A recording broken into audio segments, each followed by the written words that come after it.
Hello, Voices of Wrestling listener. Dave Ryan here.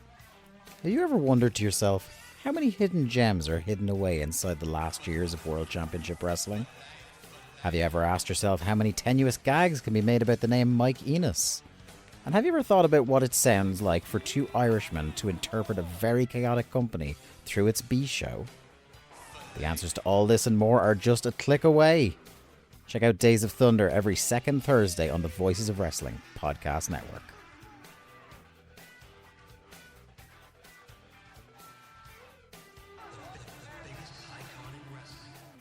This podcast is a member of the Voices of Wrestling podcasting network. Visit voicesofwrestling.com to hear the rest of our great podcasts, as well as show reviews, columns, opinions, and updates across the world of wrestling.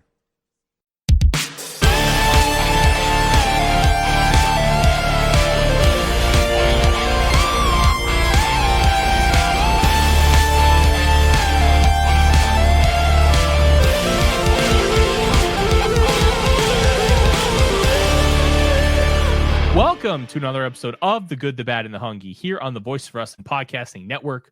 My name is Tyler Forness, and I have no Fred Morlan today as he is doing his thing out in Virginia.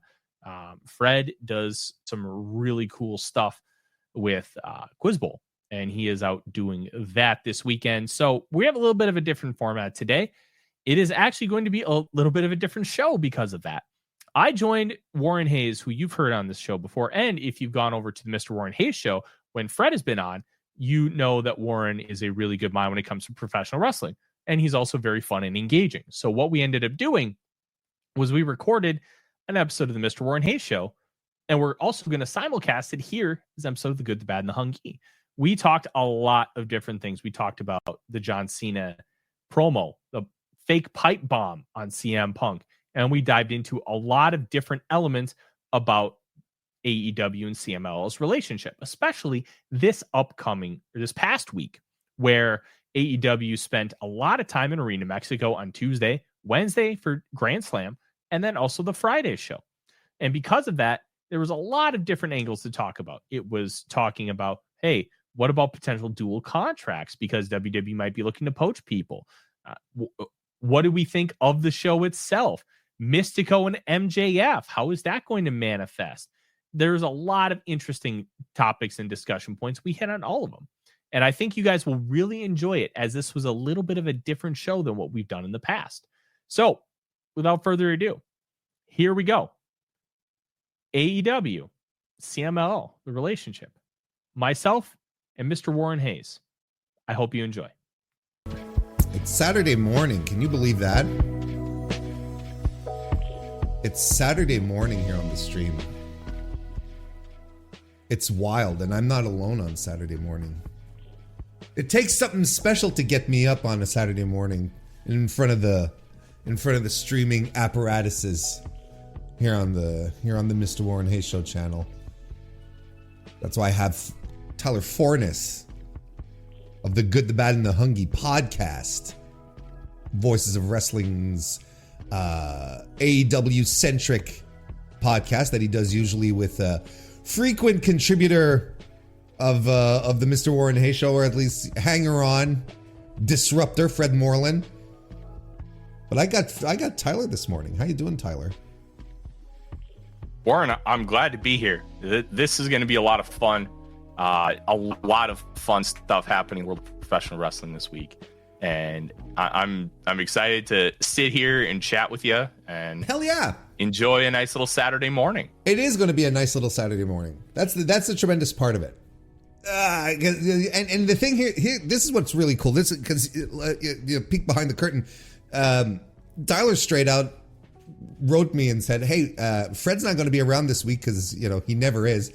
And why don't, would you like to do something for my podcast? And he straight out said, well, why don't we record something live on your end? So it'll be content for you. It'll be content for me. Plus we'll just and I was like, oh, that's terrific. Because on top of that, I didn't stream a lot this week. So I'm like, this is a nice make do. Pop in on a Saturday morning, bring in a high powered guest on top of that. I mean, this is just tremendous stuff. Hey, if you're going to be kind enough to join me for my show, I might as well be able to give you something in return. This is a nice way to benefit both parties and benefit both audiences, which is always a good thing. Which is always a good thing. You said there was a lot that happened this week in pro wrestling. Did you, I know it's off topic a bit, but did you see the John Cena pipe bomb parody? I thought it was awesome. I loved it. Like so much of WWE is just not funny. It's sure. A lot of it feels like a parody of what pro wrestling is, and we've talked about it at length before, but this felt great. Like obviously Cena was just doing a parody of the pipe bomb. The mentions of Claudio Castagnoli, Matt Cardona, and Nick Nemeth, those weren't mistakes. That like a lot of people are linking them to, hey, this is my way of saying Colt Cabana, Matt Jackson, and Nick Jackson, which isn't. I'm probably sure it is. Let's be real, but I do find it interesting that all three of those guys Punk went over at one point during his initial run in WWE. Sure. So the linking may or may not be a thing, but it was good. Cena was on fire. It was hilarious. And they are doing everything they can to just completely dump on CM Punk in that company. And just waiting for him to explode. And it's so fascinating to me. Like I've had little to no interest in this feud other than, is Punk actually going to go to Saudi Arabia? Sure, same. Now I'm all in. This is fascinating because it was just well done. We've seen parody promos before that just don't land. They don't hit. Mm-hmm. And was it a little cringy? Sure. A lot of promos are cringy. Let's just be honest with ourselves. I dug it. I thought it was one of the best things WWE's done in years. I'm mostly fascinated at how much, because, okay, you know, I think that one of the, because I agree there was a lot of fire to it. It was a little strange at the same time. You know, the thing that happens with WWE fans is that they see, whenever they see something good, like suddenly it's like the greatest thing ever, right? And I agree. Like I'm with you. I enjoyed it. I thought it like it's the most fired up thing that John Cena has done in his heel turn so far. But you know, I'm also like, well, yes, it was great and all, but it was it was a word for word, you know, retelling, recounting of the power of the pipe bomb itself, like it was word for word. So I'm not going to sit here and extol the greatness of the content of the promo itself, where it's like, oh, he learned the words and he changed some names. But it's essentially, isn't that though in turn more impressive that you took something that was already done and then turned around and put your own spin on it instead of just something off the cuff and organic? Like, to me, I think that's what makes it more impressive, because you have to be able to hit those cues. Like, you have to be able to hit the same tone. And I thought he did a really good job of it. I hope so. He's a Hollywood actor. You know what I mean? Like, I'd hope he'd be able to do that. But you don't, I mean, I'm sure he practiced it a couple times in the back or whatever, but this isn't something where if you mess up one word, like Spielberg can just be like, all right, cut. And then he gets to start all over. It's in front of a live audience. Sure. I think that's what makes it more impressive. It's like when people go and they'll cover, like I've always find it fascinating when drummers off the cuff just cover other songs, because drumming is such an inexact science, and compared to like something like a guitar or a bass, where you could just follow like relative sheet music and chord patterns and you can put it together really easily. Drumming's a little more difficult. You can't just read sheet music and do it. So like, I kind of relate that because I found it so interesting that they were able to do that and get it done. And lo and behold, just one of the more impressive things WWE's done in a while. That I'm with you, but look, that was, you know, my thought on the delivery notwithstanding, I am completely fascinated at how much they are just poking Phil Brooks right now. Like it's not even with like a little fork. they've got the full on trident now. And they're going, hey, he had to sell. Like, that was the most devastating AA attitude adjustment. That's what he still calls it, right? It's not the FU anymore, right? He should go back to the FU. It should go back to the FU. It's a heel run. But that was the most devastating AA through a table of all time. Because Phil was out for like 10 minutes. And knowing what we know about CM Punk, he was extremely upset about that. Like, he must have been just like boiling inside, just, lying there. Not just like, he's not even moving. He's not even like agonizing. He's just like dead. Like, no rolling on the sides, holding his back and going, the neck. He's not selling anything. He's just dead. And he's dead for over 10 minutes. I think it's 12. I listened to the John Pollock breakdown. I think he said 12. That to me is fascinating. And then they're earlier in the evening, they had like a bit of a video package, I guess, sort of breaking down all of the motivations for CM Punk to get to why we got to this point here, essentially saying, but without saying it in such exact terms, but that he's lived long enough to become the villain, essentially, which is tremendous. Like, they are, it's a complete deconstruction of CM Punk that's happening right now. You know what I mean? Mm-hmm. And I think they're doing such a good job of continuing to walk the line of, haha, CM Punk, you're going to Saudi Arabia where they kill people. Like, but they're not saying that because they can't, because Saudi Arabia gives them millions and millions and millions of dollars to perform over there. Yep. So you can't directly crap on them, but they're doing a really good job of skating and dancing around that exact like idea, because Punk, as a human, as Phil Brooks, has completely just ripped on people for going and taking the Saudi money and doing this and that. And now he's about to go over there. And will he go over there is still an interesting one. I'm still not convinced he's going. Like, really? I'm not sure. I'm not sure when Night of Champions is, but it's like in 2 weeks. Is right? this it's not like next Saturday. It's the quick. Saturday after, something like that. I think so.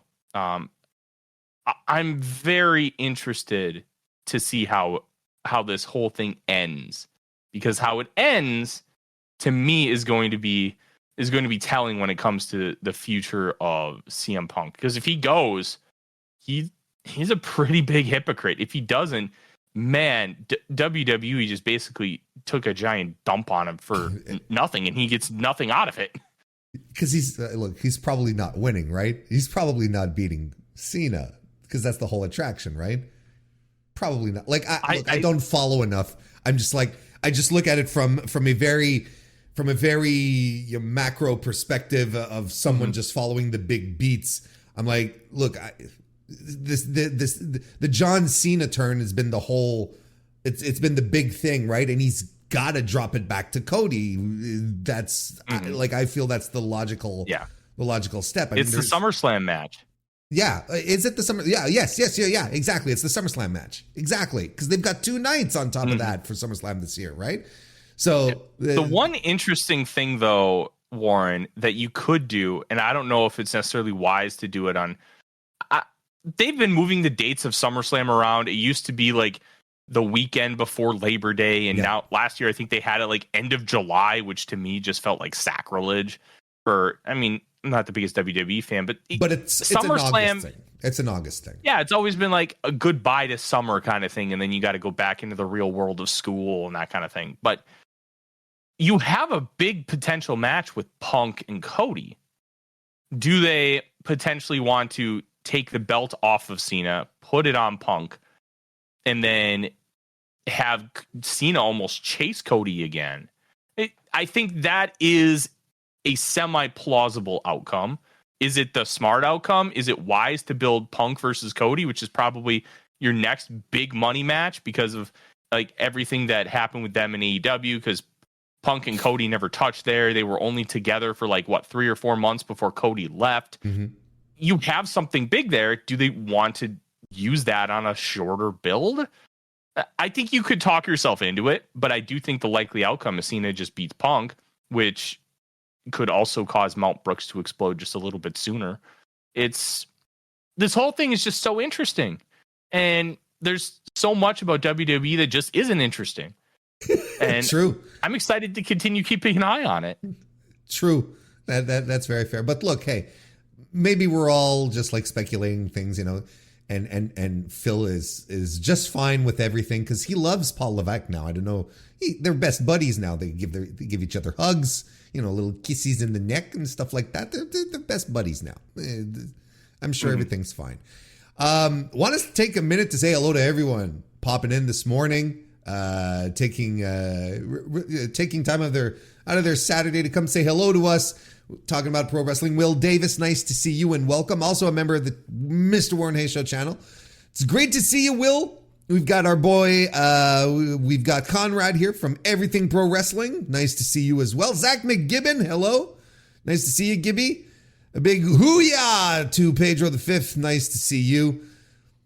That's a thing here. That's an inside thing here on the channel. Have you ever heard of Jacques Moliere?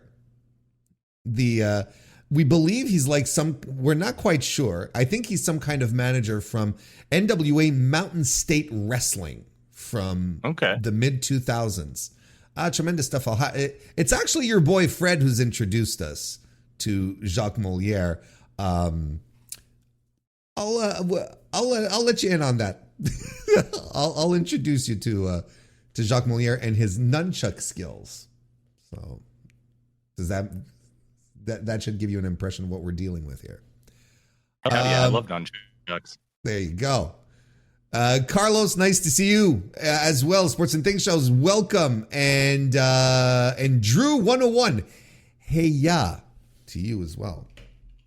So there you go. Look, we just started talking about the WWE, but that's not what we really want to do. And besides, Tyler does an AEW podcast, so we're gonna work on his expertise here. We're gonna squeeze that out, and because we kind of want to talk about the week that AEW just had in Mexico, where they of course did the Grand Slam Mexico show that happened this past Wednesday, but they were also there on the Tuesday for the Tuesday Arena Mexico show.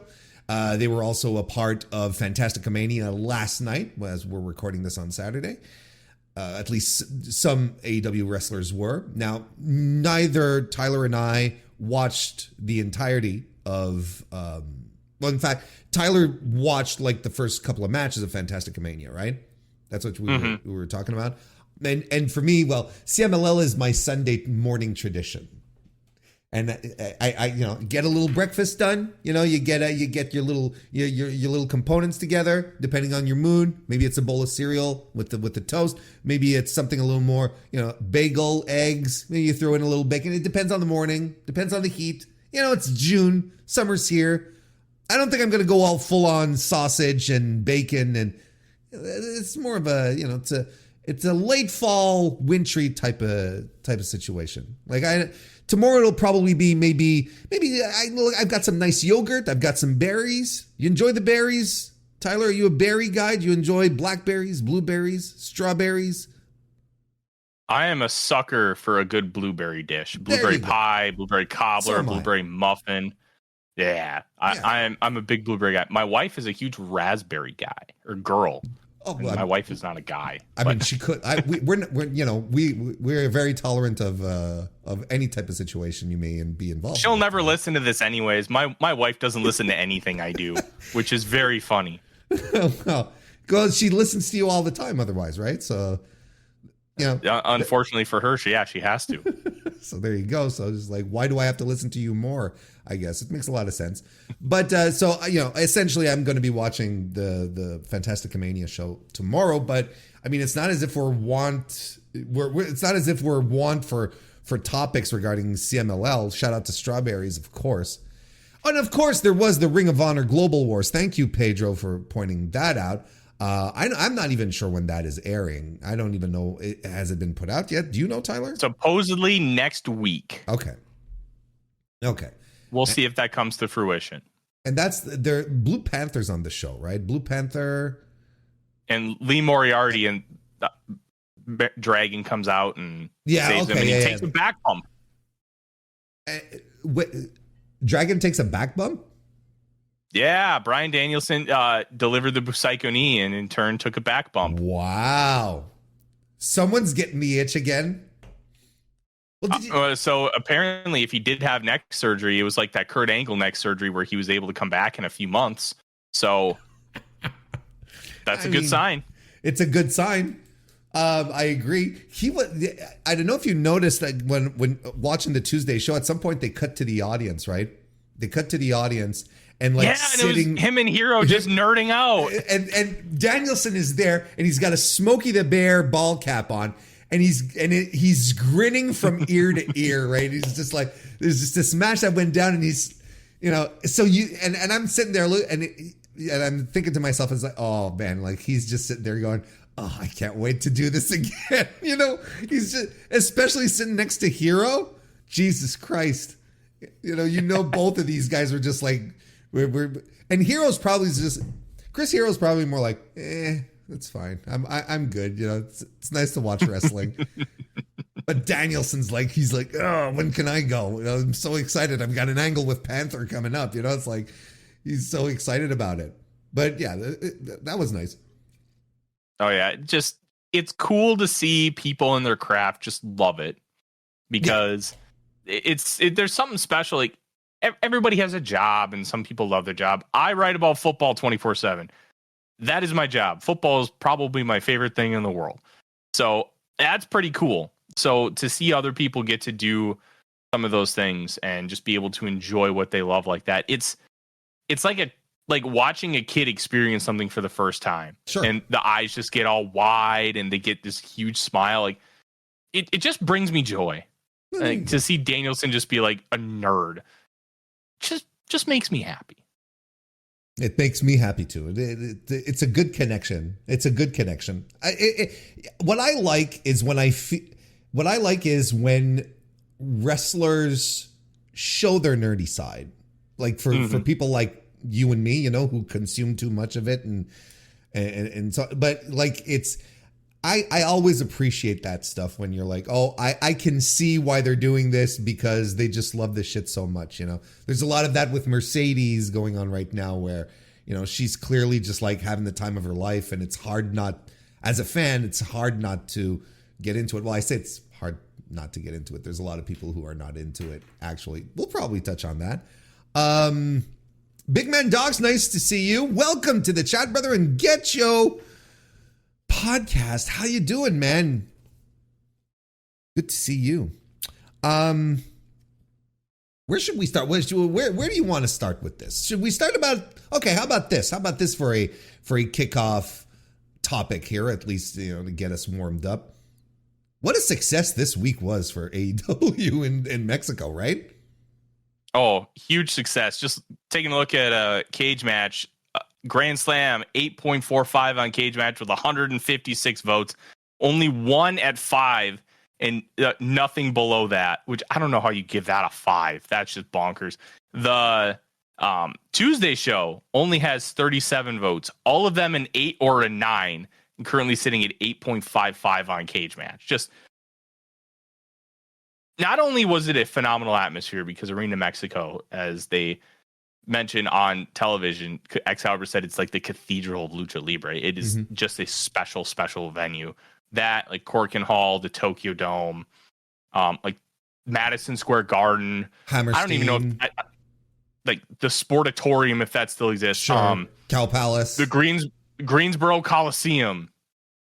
The Budokan. They're just special venues. Yes.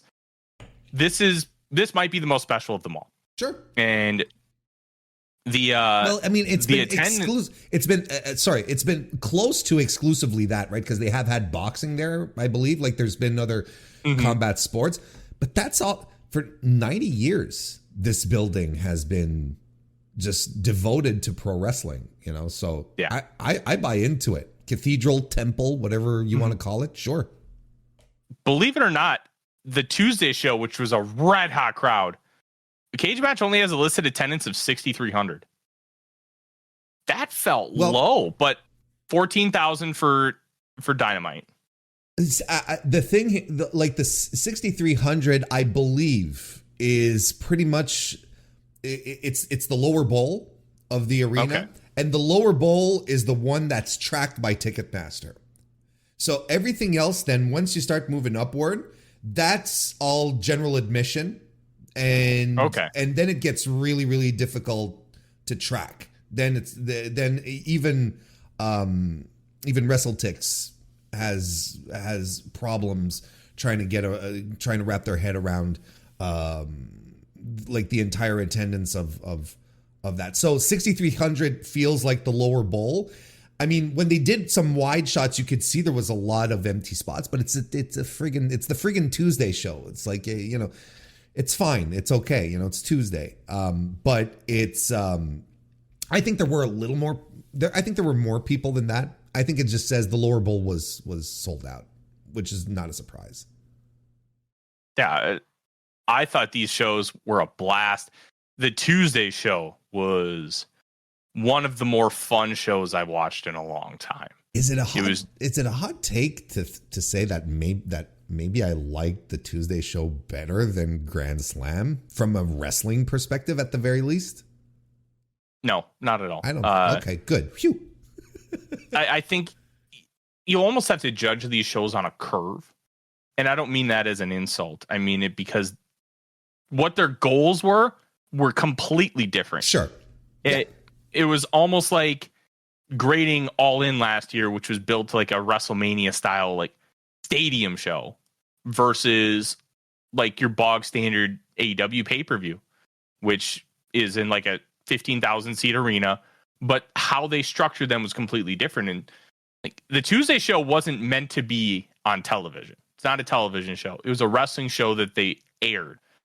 And the Grand Slam was obviously a American television show that they did in arena in Mexico, and they incorporated real lucha libre elements. Mm-hmm. So great. You almost have to look at them as separate entities in that sense, even though they're both professional wrestling. I understand liking the Tuesday show more because it was just 6 matches in and out, only one approached 20 minutes, and the vibes were great. Yeah. Everybody was working hard.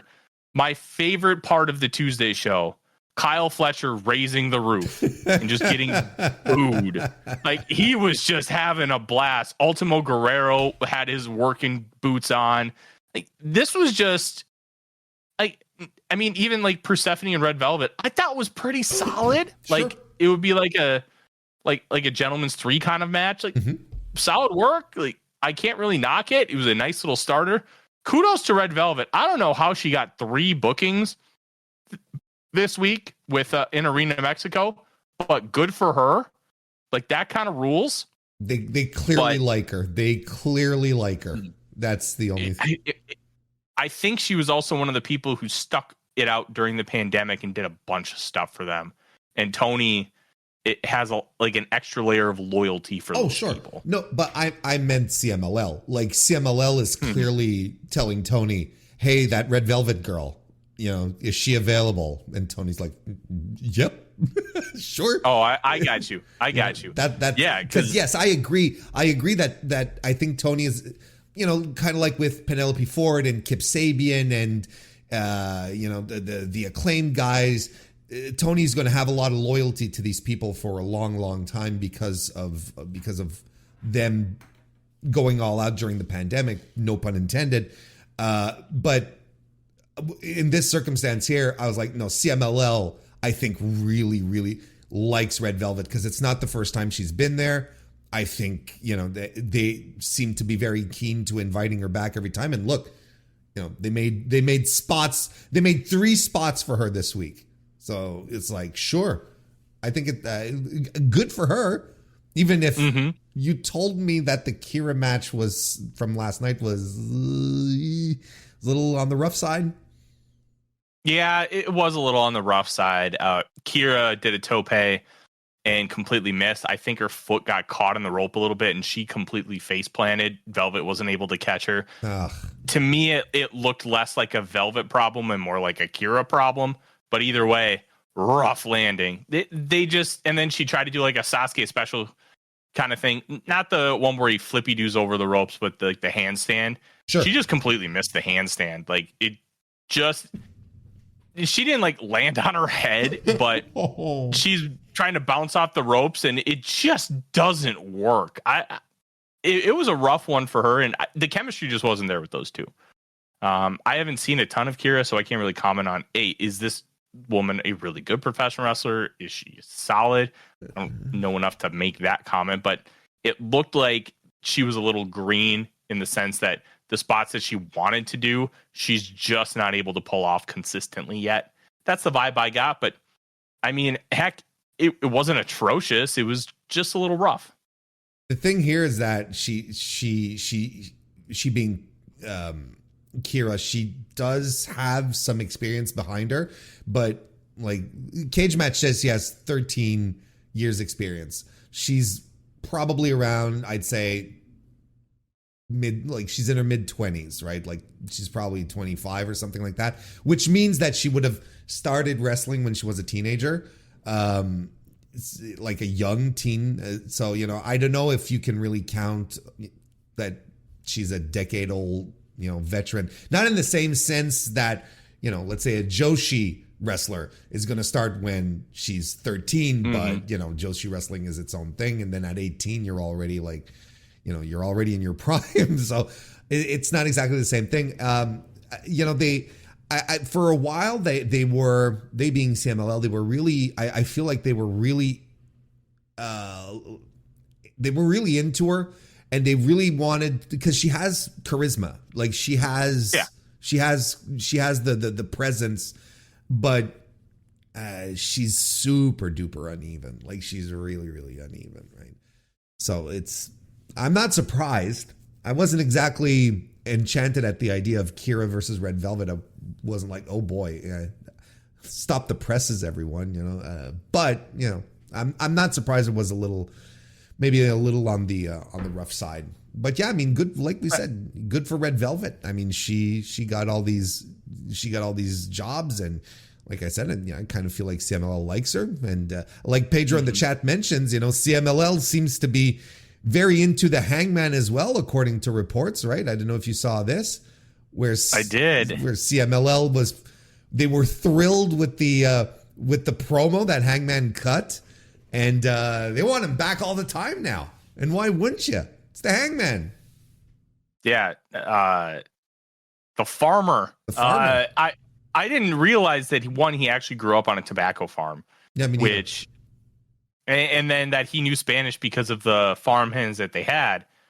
That is interesting, and I'm going to be honest, surprised that never came up before in kayfabe, that he grew up in that kind of situation and had that kind of diverse experience being around those who spoke Spanish all the time. And you could tell, like, he was a pretty solid Spanish speaker. It wasn't something where, like, if I were to go and memorize French, like, you speak French, you live in Quebec.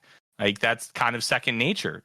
Where if I were to go speak it, I would sound like I'm a fish out of water. He didn't sound like a fish out of water. It wasn't like super fluid, but you could tell that he had experience doing it. Yes. And I think it resonated well with the fans because it didn't feel inauthentic. It didn't feel like he was doing it just because he was in front of a Spanish speaking audience. It felt like he was doing it out of respect and not like a forced hand kind of thing. And I think the fact that it came off like that was really important to the tone of the promo, because you can get somebody who just does something like that. Like a heel might try to cut something in Spanish, but they'll sound all broken and they're trying to just be a jackass. Mm-hmm. It felt real. It felt like, that's the big thing about Hangman. His whole bit is authenticity. That's like his whole ethos. And I thought it came off really well. The promo was good. And it paid off at the end of the night because he said he couldn't be in the building for the main event match with that Moxley was in. Well, he came out after. Yep. That's what he said. He said after the, I can't be there for the match, but after the match, I'll be there to kick his ass or something to that effect. But I want to touch back on this, what you just said, because I think it's really interesting. And talking about authenticity, that's a discussion that a lot of people have been having ever since WWE picked up AAA, where, you know, with this talk about AAA being authentic, you know, authentic traditional lucha libre, and then sort of hitting its the peak of that discussion when Rey Mysterio cut his promo at Worlds Collide, where he said, finally, I'm paraphrasing here, but finally WWE put its stamp of approval on lucha libre, right? And yeah, it's something that didn't go over well with many people, and that was so it's a discussion that, at least in a lot of our circles, took up a lot of space because, well, I don't think anyone necessarily needed WWE to say, yes, lucha libre is fine. We didn't need that. And what it ultimately turned out to be, well, at least with the Worlds Collide show, is that it turned out to be a show where where it was a WWE show that had luchadors on it, as opposed to it being a lucha libre show. Fast forward to Grand Slam Mexico, and I was wondering, you know, kind of, how is AEW going to come across? How are they going to tackle this implicitly or explicitly? How are they going to come across here in this type of situation, in this environment? And I thought, starting the show off with Hangman coming in to cut a promo entirely in Spanish, like not bits in Spanish and then talking in English, like the whole thing in Spanish, so straight off and him saying, thank you for welcoming us in your home, you know, kind of thing. I'm like, that is spectacular. Like, that is a really, really big deal, because they're not coming in as, you know, for lack of a better term, colonizers. They're coming in, you know, as partners, and truly partners, like real partners, where you have top guys in AEW fighting top guys in CMLL. Like, you have MJF and Mistico as one of the top attraction matches, right? So not only did AEW, I find, succeed in making the authenticity part exist, not give the impression that we're coming in here to do our wrestling show and you can tag along with it. No, they kind of let the lucha libre flow through them.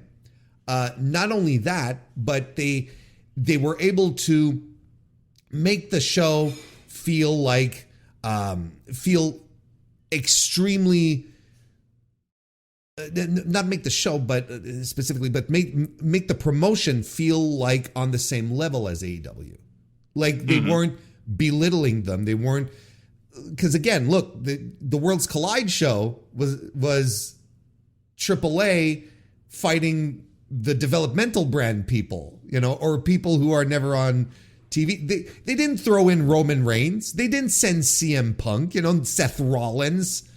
They didn't throw in those people. It was like, no, you're not fighting our top people because your brand is under ours, which is wild because it's a brand they're purchasing. It's not even a partner brand. It's like, it belongs to us. And yet we're still not going to try and prop it up, you know? And here for Grand Slam Mexico, it didn't feel demeaning to CMLL. It didn't feel like that AEW was little broing them. They felt like partners with their absolutely like on the same level. That was a long rant, but I pass it over to you. No, I think you hit the nail on the head. And you can feel how AEW views CMLL in two ways. One, it was the traditional setup for Arena Mexico. They didn't bring in their own video boards. They didn't bring in their own stage. The only difference was instead of the Roche Franz logo on the steps, they had an AEW Grand Slam like covering. Sure. And I thought it was great that Arena Mexico felt like Arena Mexico. It didn't feel like this forced atmosphere. And that was one thing on last week's Good, Bad The Hungee that Abraham and I were opining about is how is the setup going to be in Arena Mexico? Is it going to be the traditional setup? Is AEW going to bring all their stuff? What is that going to look like? And how is that atmosphere going to feel? Mm-hmm. It felt like Arena Mexico. And the respect that Tony has for other promotions and other bookers. And we can talk about the New Japan relationship and how Tony assigned their top guys, but they also wanted to come over. It wasn't that Tony was just poaching. I think there's an element that you can be sour about, and I think that's completely fair. Mm-hmm. But he wasn't partnering with New Japan just to get Okada, Ospreay, and Jay White. He was partnering with New Japan. Remember, New Japan thought they were way above a partnership initially because they had incredibly higher ground. So I think he's done a great job of treating New Japan with reverence. He did a phenomenal job here to treat CMLL with reverence. Mistico came off like the biggest star in the world with his entrance. Like Excalibur didn't say a damn word. They let the music and the fans play, and they just let the atmosphere come out. And then all of a sudden, after Mistico grabs the flag, then you hear Justin Roberts. And it was one of those moments that just felt so special that you can only create with professional wrestling. Yeah. And is this a fake sport? Sure. But the whole point is we all know that it's choreographed, but it doesn't matter because they draw us in with atmosphere, with charisma, with the ability to string together wrestling moves, and just it completely removes us from reality. And that's the whole point of pro wrestling. Yeah. That removed me from any semblance of reality. I didn't get to watch the show live, but I got sent the entrance, and I'm out with my wife, and I showed her, and even she thought it was cool because it's just one of those special moments, like when Okada reveals he's got the trunks back on instead of the long boys. Like nobody pops for shorts. Yeah, exactly. And Okada made you care about him wearing shorts. It's like, oh boy, Balloon Boy is gone. Yeah. That kind of stuff just makes wrestling special. And now we're probably going to get Mistico MJF hair versus mask. And I'm not going to lie. We know MJF's getting his head shaved. We know. And I'm sure even after he got that hair transplant in Turkey, I know he's thrilled to get his head shaved. Tremendous. But there's a 0.1% chance Mistico loses his mask. Could you it would be a poor decision for Mistico because he's probably got he could theoretically have another 10, 15 years running at the top of CMLL because it's the lucha style and you can run much later in life. And he could make a fortune off of a mask match down the line. But if he were to lose his mask at All In, could you imagine the nuclear heat for MJF if he were to, he almost got beat up at the hotel after Grand Slam. Yeah, exactly. He could never enter the country again without a security detail. You know, he couldn't just go have a nice casual visit to Mexico just to hang out. No, he couldn't. Nuclear heat on MJF, but nuclear heat on AEW on top of that, because you know how this discourse would go. You immediately know how this would go. That, AEW took this away from the CMLL fans. Tony Khan forced their hand, etc., etc. There's no way that this. I want this match to happen at All In because I think it's a good spot to do it. You know, you're in Texas. There's you can get the lucha fans from Texas to congregate for there. I legitimately think that's a few thousand more tickets you can sell just off of the idea of Mistico in a Apuestas match. Absolutely 100%. But then you turn around and you get, but there is look, there's just no way.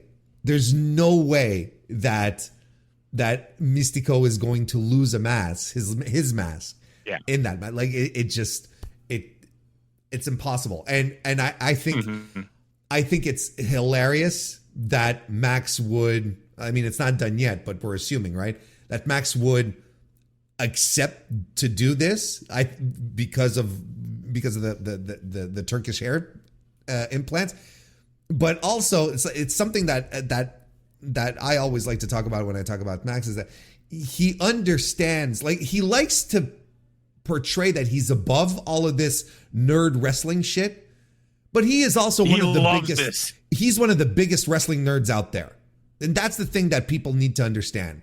And I know right now the consensus is, MJF is bad, so that's what everyone's going with. So MJF is bad and he's not good. But I have always maintained the opposite. He is tremendous, and if there's one guy who will treat this moment of him stealing pretending to want to steal a wrestler's mask, that will treat that moment that with importance and the reverence that is supposed to go with it, it'll be MJF, because he gets this shit and he's gonna love it. Are you kidding me? Losing his hair in a mask versus hair match against Mistico, like, one of the biggest wrestling stars in the world.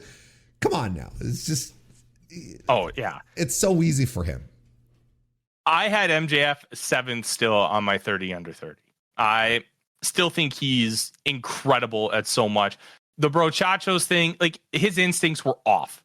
That was bad. Yes. It's indefensibly bad. But there's so much good that he's done. The 3-year arc with Wardlow was so well done, and they paid it off at the right time. I think so, dog collar match with CM Punk, that feud, phenomenal. It was great. The stuff with Ospreay and Hangman over the last year was really good. Like, he's got a lot of great to his resume. And here's the thing that most people don't understand, and I know you get it. You aren't supposed to like the heel. You're supposed to hate him and think he's a giant piece of shit. And he gets that, and he embraces it, and he lives it. And I think back to WrestleMania 20 when Victoria faced Molly Holly. It was kind of an afterthought match on that show. But if Molly Holly lost, she lost her hair. And I think when MJF loses to Mistico at All In, if this indeed is the direction, he should run off like a scared little baby that he's going to lose his hair. And then all of a sudden you get the Sky team come out and they whip his butt on the stage and they strap him into that barber chair, and Mistico shaves his head right at the top of the stage. Like, that kind of angle would get phenomenal reactions from the crowd, because MJF, who you are supposed to hate, you're not supposed to like this guy. And I think with heels nowadays, that's a problem in American wrestling, because heels are cool. Like as great as like the Attitude Era was in a multitude of reasons, it kind of ruined professional wrestling in the United States for some of those things. Heels aren't supposed to be cool. You're supposed to hate them. And MJF getting the comeuppance by having his freshly implanted head shaved would just be phenomenal. And MJF will play it up, and he will be a whiny baby. He'll probably try to wear hats on TV for a few weeks because he's embarrassed. Like, should be. They'll do a bit with Ricochet, right, for the bald stuff. Like, they're that's what they're gonna do, and he's going to enjoy every second of that. I hope Ricochet comes out with it, or no, it should be Mark Briscoe, because Briscoe did it to Ricochet. Come out with the Windex bottle and a towel and just give it to him. Like, MJF is so great, and I thought his performance in the match was awesome. He was everything. Incredible. It was like you were watching '87 Jim Crockett, where he's just slowly just destroying Mistico with these kicks and punches. Everything's so deliberate. Everything's so spaced out, and you get to let the atmosphere breathe. And that's something that is lost in pro sports and pro wrestling. I thought it was really cool, because when I was watching the Game 6 of the Stanley Cup Finals, I was watching the Sportsnet feed. Shout out Canada. They just do such a great job with hockey. But watching why? What a shock. I can't remember the announcers' names, but watching the Sportsnet feed, they let about 45 seconds at the end of that game, from about 1:30 to 45 seconds left, and they didn't say a word. And nobody cared about the hockey at the time. The game was over. It was 5-1. Like, they were just going through the motions, trying to get the rest of the clock off. But they just let the moment breathe. They let the fans go wild, and they gave you shots of the players, and it just felt special. Sure. Announcers are there to fill gaps, but they aren't there to take over the moment. And I thought MJF did such a good job of just letting the moment sink in after every one of those strikes. It felt deliberate. It felt impactful. Well, And of course, Mistico, being the king of the crop babyface, just was awesome in his own right. It's never going to be a 5-star match, something like this, but it's such perfect pro wrestling that everything just hits on just the right level. And I thought the entire situation, the entire segment was a 5-star segment. You could not have asked for better here. And I thought that they were everybody was phenomenal across the board. And there were questions about MJF with Mistico. I never had a question about him. Like, yeah, it feels weird, but this is going to rule because he's going to get mega heat in Arena Mexico. And lo and behold, he comes out in the MVP America getup, which him wearing the MVP gear is just chef's kiss, just awesome.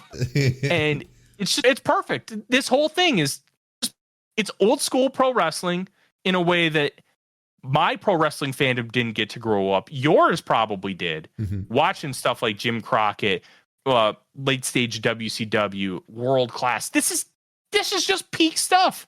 This is Mid-South Tony booking like he's in the 1980s. It's beautiful. I agree. And I think you wrapping it up by saying that it's a 5-star segment, even though the match was terrific, but no one's gonna match of the year this one, but you could if you wanted to make an argument for the whole package, right? But anyway, that's a whole other discussion, I guess. The point being is from the moment Mistico came out with the Me Muera, I think it is, song, is that right? Which was such a good booking decision. Just a simple when you have the money to buy the rights for the song, but such a simple booking decision to just have him come out with the song that everyone in that building knows, because it's not just a wrestling theme. It's like a legitimate pop hit, right? Everyone in Mexico knows this song, and Mistico has used it before. But I feel like I've seen him use it in Arena Mexico once last year. I feel probably at his anniversary show, his own anniversary show as opposed to the anniversary show. Anyway, Tony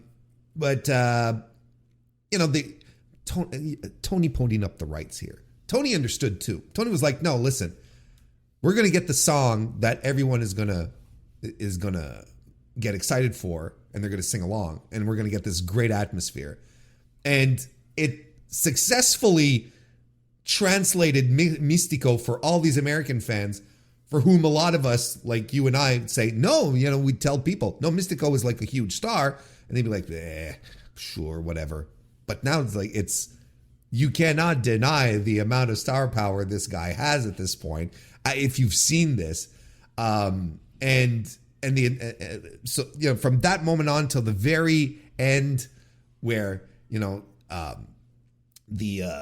luchadors come out to try and save Mistico with the help of jet speed, and it was all such a fantastic segment. And MJF, like you said, it's even more than just like old school wrestling. Like, he's doing the proper Rudo stuff. He's doing proper CMLL Lucha Libre Rudo stuff, where he's cracking a couple of punches, then turn into the audience to get the heat. All of his instincts, his reflexes are great. The finish, the kick to the balls, is a classic Rudo finish. You know, it's like It's so good. It's perfect. It's so good. And ultimately, that's the thing that annoys me is that, you know, no one's going to give MJF the flowers he deserves in this one because, you know, MJF is bad. Anyway, quick moment here. Let's go to the chat here. People have been popping in, like Kristen Ashley. Hello, darling. Nice to see you. Also a member of the Mr. Warren Hayes Show channel. See, my fiance not only listens to what I do, Tyler, but she also supports it financially. How about that? Wow. Hey, I'll give a shout out to my wife. She makes more than double what I do. Okay, well, she was a doctor at 24, man. Like, doctor of pharmacy, but still, she got a doctorate at 24. That's really cool. Most people don't get a doctorate of pharmacy until like 27. So I would say most people don't get a doctorate of pharmacy, even on top of that. She listens to me talk football all the time, and I'm able to do this because she was like, okay, you can spend 90 hours a week for 3 years trying to make this happen, and I did. But shout out to your fiance for being that supportive. My wife just hears me talk about it all the time. She doesn't need to listen to me too. Whatever balance is best, right? That's the most important thing. I think a lot of American fans learned why Mistico was a big star from the entrance. Incredible viewing. Yeah, absolutely, Zach. I think we're all in agreement about that. The only change I would like to see is to have some CMLL guys get victories over top AEW guys on AEW TV. So you can build a super show that feels like either side can win. And not to say that Jericho beat Mistico when he didn't there. Okay. Well, that's a good point, right? If you were to, it happened somewhat in Arena Mexico, you know, especially on the Tuesday night where the AEW guys were mostly eating shit. It would be interesting to see some of the CMLL guys pop on American TV and get some big wins as well. Wouldn't you say? So I think that's a really complicated question and answer. On the surface, I completely agree with it. The question is always going to be, and I think this plays into the public perception. Like, I don't like WWE, but they have one of the greatest PR campaigns of all time. They have convinced people, and they continue to convince people that WWE is like the only way. And they've just done such a masterful job in promoting their own product and getting people to buy into it. And I give my hat tip. So if you were part of that public perception, and we know how online Tony is, if you have, like, let's say a Templario who really hasn't had much screen time on AEW television, if he just comes on and beats, like, I don't know, let's say a Will Ospreay, just top, we're talking top stars here. Sure. If you had that happen, oh my gosh, there would be conniption fits online. And I think that's something that maybe we don't necessarily think about, but I guarantee you Tony does. He thinks about those kind of things because he's very online brained. He grew up on these message boards, and we know that he will fire back at people. And like, Cubs fan was in Arena Mexico, and he went out and like replied to him, "Thank you for coming." Like, he is very online. So I think that there are benefits to it, but I guess my big question is, if you're going to have that happen, what's your booking strategy? Who is coming in? Who is getting that big win? And what is it setting up for? Because of course, I think the general concept I agree with, but it's the minute details that you have to factor in that will make it a little bit complicated. Mascara Dorada is really cool, but I think he's been on AEW television enough to where, well, is he in canon ready to beat some of those guys because of how they've initially been brought into the company? Maybe Atlantis Jr. is that guy where he's been on enough, but he's like won the ROH TV title, but he's been on enough and he's been featured enough as a bigger star, like, especially with the FTR stuff, to where you could probably have that happen. I think the general concept is 100% spot on, but I have questions about actually accomplishing it to where you are going to get the payoff that you want, and it's going to build up as well as that question is alluding to. Because I think that's part of the problem right now Mystico could come in and beat anybody and set up a huge feud. You could have Mystico headline a pay-per-view at this point. Sure. You Yeah. probably want to have it in Texas because that'll draw insane amount of money. But Mystico is at a spot where you could headline him in a pay-per-view, and I don't think it would feel out of place. Outside of him, who's that guy in CMLL? And I don't say that as an insult. I say that as you want to build up a top program, which is, to me, what the question is asking. What is that top program? And how are you doing it? And I think answering that question will go a long way to answering the initial one that you asked. You make a good point because it's right now there is no room hang on, let me say that again. With the current philosophy that AEW has in regards to its booking now, there is no room for random matches. There is no room for a guy coming in to just beat someone because everything has a story now in AEW. Anything that makes it on TV has a story, has a connection, has some kind of through line that you can point to and make sense out as to why is this happening, kind of thing. And CMLL is not like that. CMLL is much more of let's throw these guys in a ring together and have stuff happen, and then you will get your occasional storyline, but then it's much more conducive and open to guys coming in and fighting and wrestling and just letting stuff happen, and then suddenly a surprise win or whatever. And yeah, I mean, I would like to see more. I would like to see CMLL guys come in and have bigger wins. Hichicero's another guy who's been on AEW television a lot. Look, he's part of the Don Callis family now. Like, he's officially canon as far as AEW goes. So he can come in. He could eventually. That'd be nice and be fun. Come in and beat some big baby faces. But I do follow your point where if that were to happen, there are fans online who are going to absolutely, have their faces melt because they're not going to understand. They're just not going to.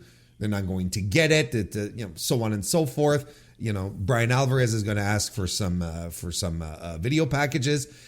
So, it's like, we already know how this discussion is going to go. And that's unfortunate. That's unfortunate because I think there could be, right now, I think we're in the afterglow of this week of events, and the collaboration seems was very, very good. The relationship seems very, very tight. And you'd kind of like to see CMLL get more shine on American television, but American television is not produced the same way on a week-to-week basis than what they do in CMLL. So it might not be as conducive as one would believe. That makes sense. Let me ask you this about Hechicero, because I've been saying this about Brody King for a while, because it feels like he's getting in all these matches and he's taking all these losses, and Hechicero's kind of the same way. Is this a Tony Khan push to where the Hechicero is losing a lot of these matches, but he could, just entering the Don Callis family shows that they have plans where he's popular and he's really good, but he's not necessarily featured heavily on these Arena Mexico cards on Friday nights, where he's not in like the top matches. That's the stuff for like Sky Team and the Top Rudos and stuff, to where maybe they're planning like a real push for Hechicero. I'm very interested to see the long-term effects of that, because Takeshita came in, he beat every lower card. Yeah. And he looked great doing so. And I'm wondering if maybe that's the next step for Hechicero in AEW. Well, let me lay this question down as a response to your question. Why would you push someone that you haven't signed? That's the other thing, right? I agree. I suppose it would show. So sorry, go ahead. I think we had just a little lag spike there. Go ahead, Tyler. I think it would show a renewed strength of what the relationship is with CMLL, and maybe there becomes a much broader talent exchange. Because I mean, I'm not going to comment like I know the CMLL product tenfold. I don't, but I can imagine that sending some top AEW guys down there with a little bit more regularity would do a lot better business for CML on the regular. Whenever top guys go to Arena Mexico, the Arena Mexico sells out. And sometimes you're only getting like 10,000 in Arena Mexico based on kind of the things that I know. And maybe I'm wrong and they're doing much better business than I realize. But if you end up sending like, hey, maybe you're just sending like 1 or 2 guys a week and they don't even have to be the same guys. Maybe like once a month you send Hangman because Hangman doesn't always do Collision. And once a month, like, hey, maybe MJF goes down like once every couple months. Like an actual talent exchange. A lot of CML guys come up here. We don't see a ton of AEW guys go down there yet, but it's starting to become a little bit more of a regular thing.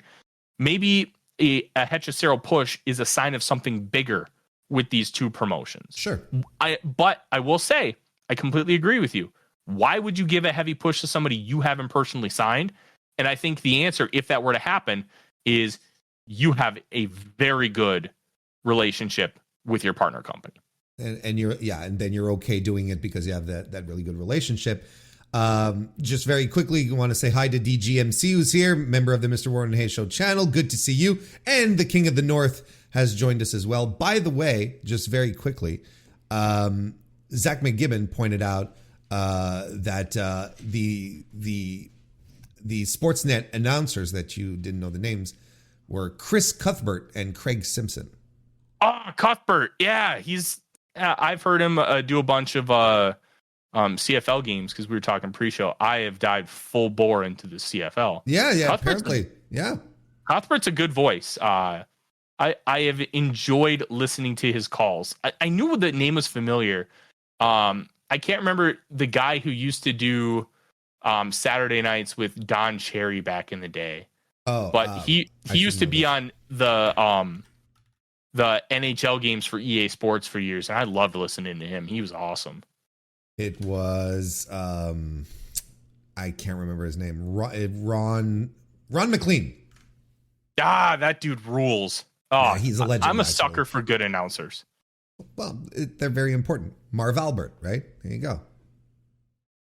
To circle back though to this idea that we were just talking about not pushing. You know, why would you push people that you don't have signed, etc. It sort of leads me to another point. You know, one of the highlights of this week, I think you'd agree, it was from the Tuesday Arena Mexico show where Bandito took on Mascara Dorada in an absolutely incredible match, like a legitimately great match. That I don't know if you liked it. I would assume so because I think our tastes are somewhat aligned. I don't think you would have hated it. But one of the things that happened at the end that sort of raised eyebrows and even got people in Arena Mexico and no, don't do that, is when Bandito sort of told Mascara Dorada, hey kid, you're really good. You should get signed by AEW. You should come wrestle for AEW. And the CMLL crowd didn't exactly enjoy that, you know, because they don't want to.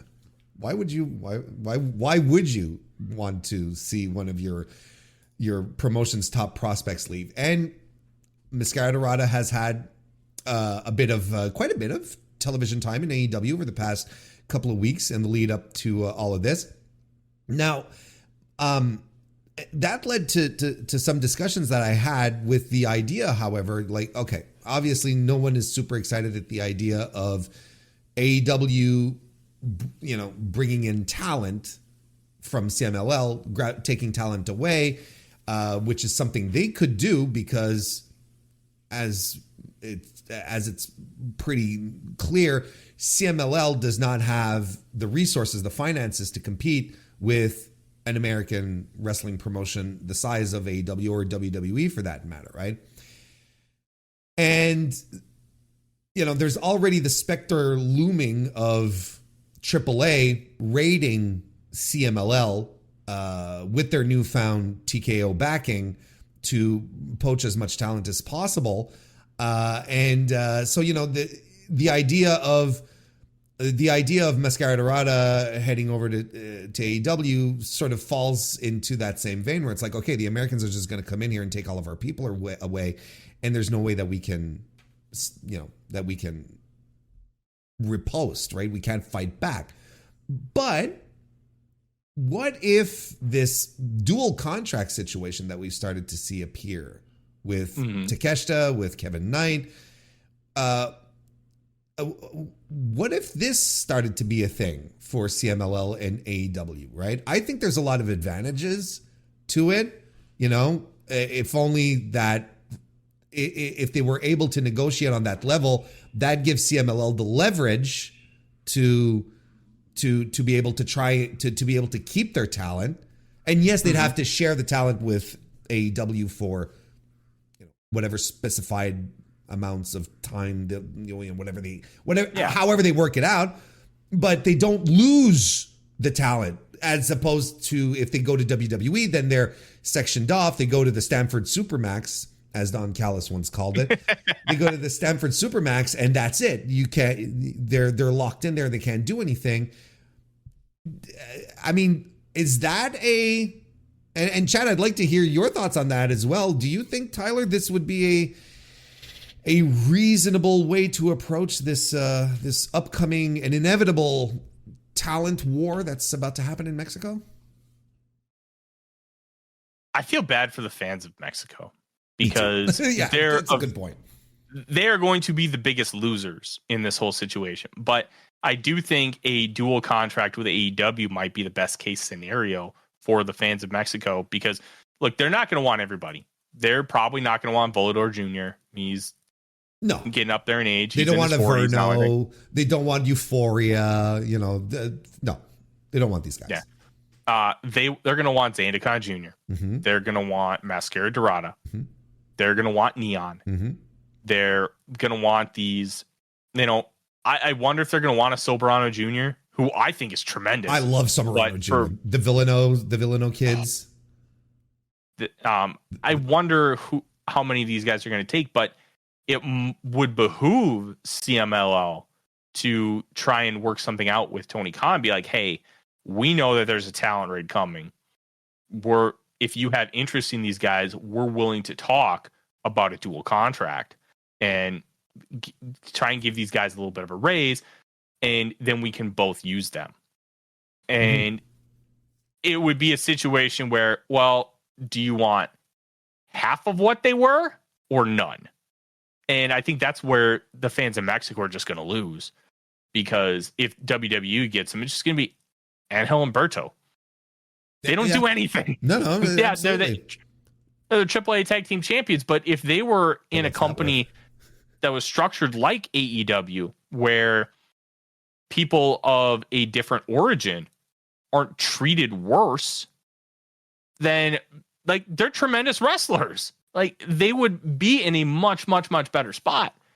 And I think nothing about this is good for CMLL. No. But having something is going to be better than nothing. And that might be the proper path for them to take. I hate all of it. I don't want to have a bunch of dual contracts. I think it's great for the wrestlers, so then they can work more places. I think it keeps things fresh. But it also, Takeshita probably should have gotten a much bigger push in AEW by now, but he wants to work New Japan. He wants to still do shots for DDT, and that's his choice. But in those choices comes consequences, and I think one of those consequences is he hasn't gotten that mega push yet. Sure. Because he's not as available as somebody else in the company is, like a Hangman. And those are the risks you take and the choices you make.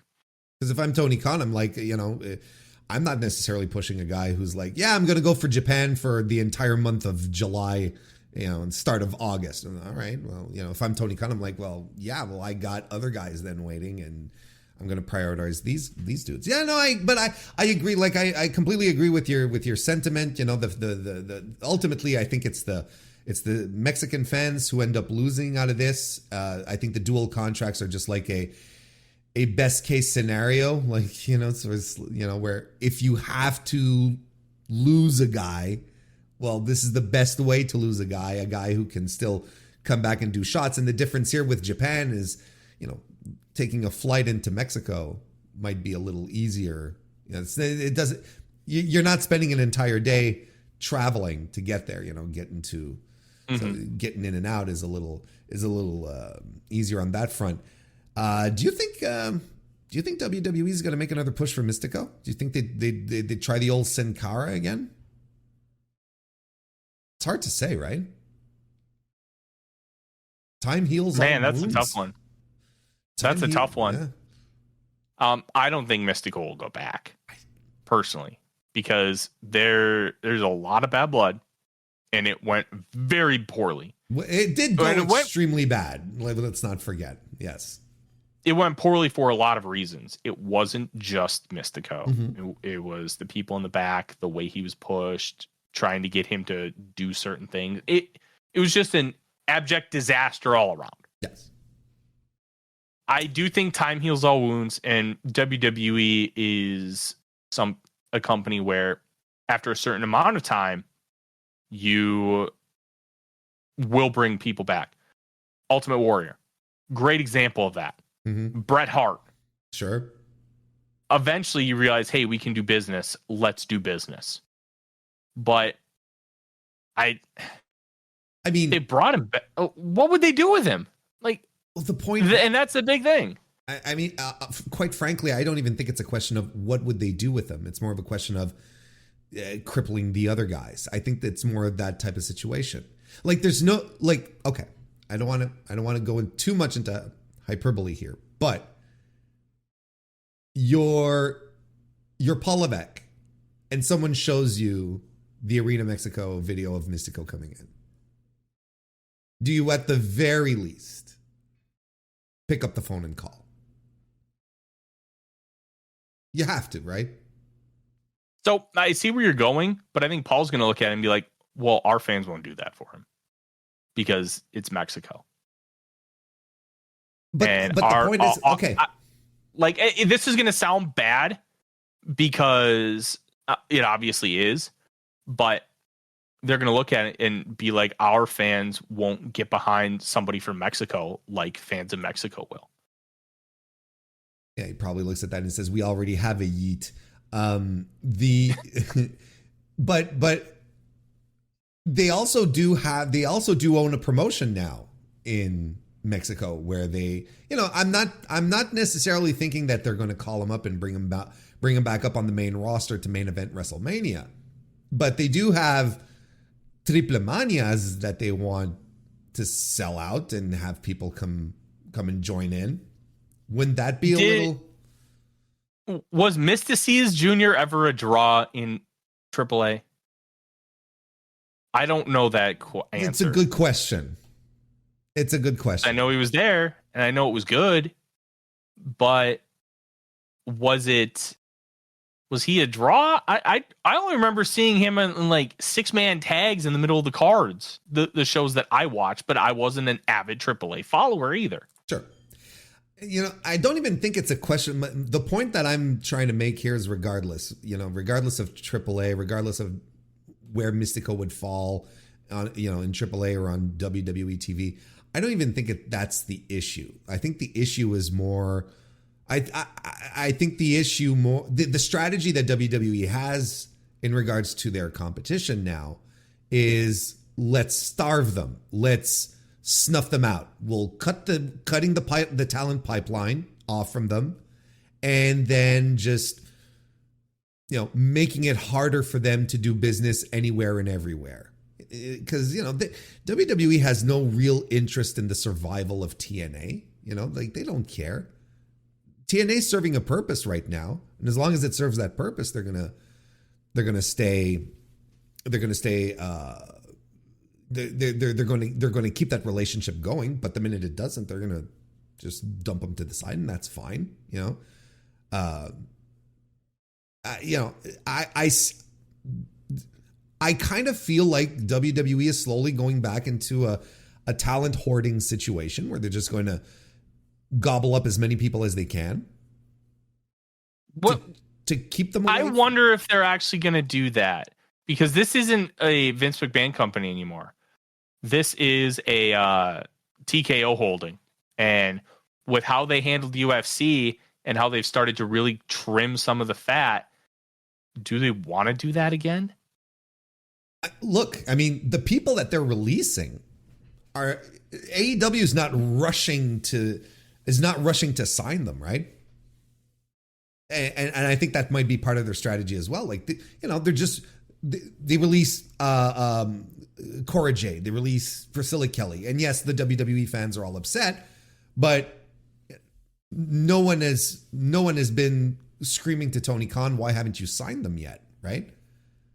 Shotzi Blackheart, and if anything, Shotzi has much more name value than either of the two other ladies that I mentioned, and I think the releases that they're doing are just as strategic as the people that they're bringing on board.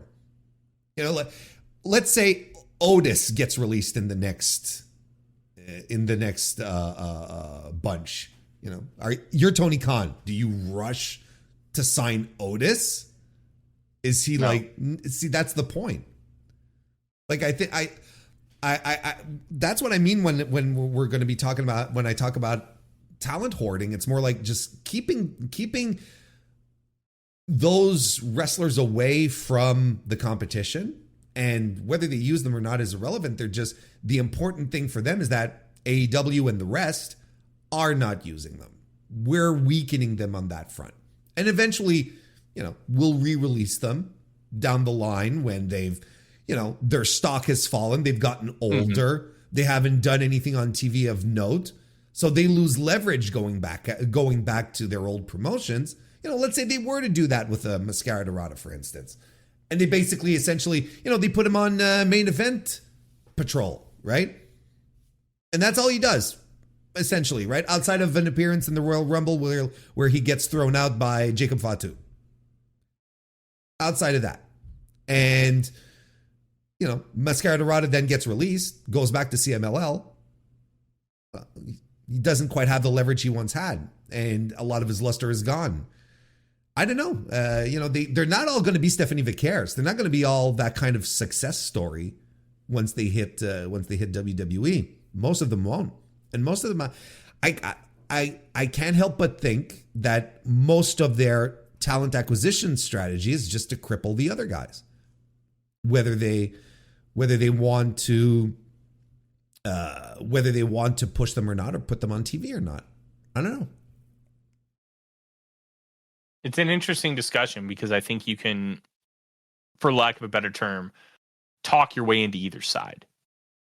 And I think you laid out a really good argument where the people that they're getting rid of are people that don't matter.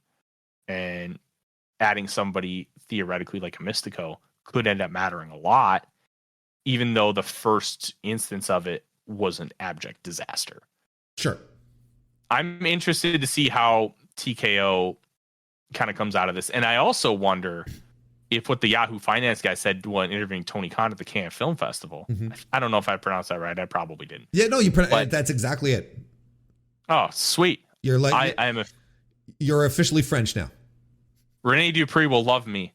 I find it interesting that the mention from the editor who was interviewing Tony Khan was like, there's some talks in wrestling circles that WWE is for sale. Yeah. And would TKO want to cut bait? I'm very, very interested if that has any legs, because a guy like him, I think his name was Brad, who asked Tony that question. That's either he's getting fed that directly from TKO, or he has genuinely heard that people have inquired and TKO has like, ooh, that's interesting. Like, that came from out of nowhere from somebody who is not connected to pro wrestling. Sure. So I found that really interesting. And if they want to sell, that would mean no talent acquisitions Sure. because you want to make things as slim as possible to make the package attractive. Just, it's really interesting. The whole wrestling landscape right now is a fascinating one. And I do think when we go back to the discussion about like dual contracts with AEW and CMLL, I just feel bad for the CMLL fans because they're the ones, no matter what, they're gonna get screwed. Yeah, they're the ones who ultimately lose in all of this. We talked a lot about business and stuff and whatnot. Well, here, hang on. Let me go take a look at the chat before we move on here. Send Cole, as in Adam Cole, down to CMLL so he gets his batteries and piss. So he gets batteries and piss thrown at him. Jesus Christ. Oh no, they love the micros.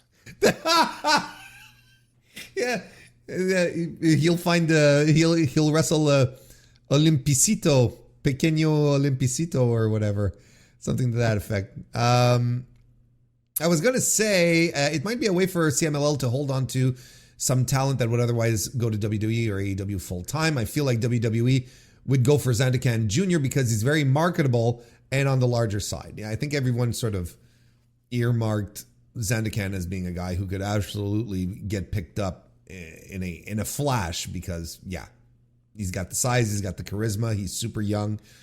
There's a lot of upside to the old junior pirate. When we were talking about Mistico heading to WWE, DGMC says a one-off match for Ray's retirement tour could be something, I guess. Sure. Yeah. Have they ever touched before? It's a good question. I have no idea. Ray had that short run in 2018 where he did the couple shots in New Japan. He did, I think it was the Best of Super Junior Final Dominion, and then he did All In. And they were trying to set up a match with like a one-on-one with Liger, and then I also think a one-on-one with Ospreay, and those never came to fruition because he went back to WWE. So, but man, a Mistico Rey Mysterio match, even when they're both in their 40s, would rule. Well, Mysterio might be turning 50 finally. Yeah, I don't know his exact age, but I believe so in AAA from what I'm seeing on as when he was Mysticis. He would have had a match with Rey Mysterio Jr. This would have been in 2015 on a Triple Mania show in August 2015. 3 3/4 stars, said Dave Meltzer for that one. I wonder if that was before Mysterio lost all that weight and looked a lot more spry. Yeah, that's a good question. I'd be curious enough to track that down. I mean, the cage match rating on it is 6.33, so it's nothing to write home about. You know, it's not. It'd be worth seeking out for sure. Yeah, it'd be just as a period in time, as a time capsule is what I was trying to say. Yeah, so there you go. And good morning to you. Well, good afternoon at this point. Big 850 big boy. It's nice to see you. Good news. Yeah, I just searched YouTube. It is on the AAA YouTube channel. Oh, there you go. From Triple Mania 23. And it's only like the whole clip is only 10 minutes long. So it probably, well, if we compare that to what we have here, it was the main event on top of that. Can you believe that? And it's not the whole match because the whole match lasted 20 minutes. Okay. So it's this is there are some decent ones on here.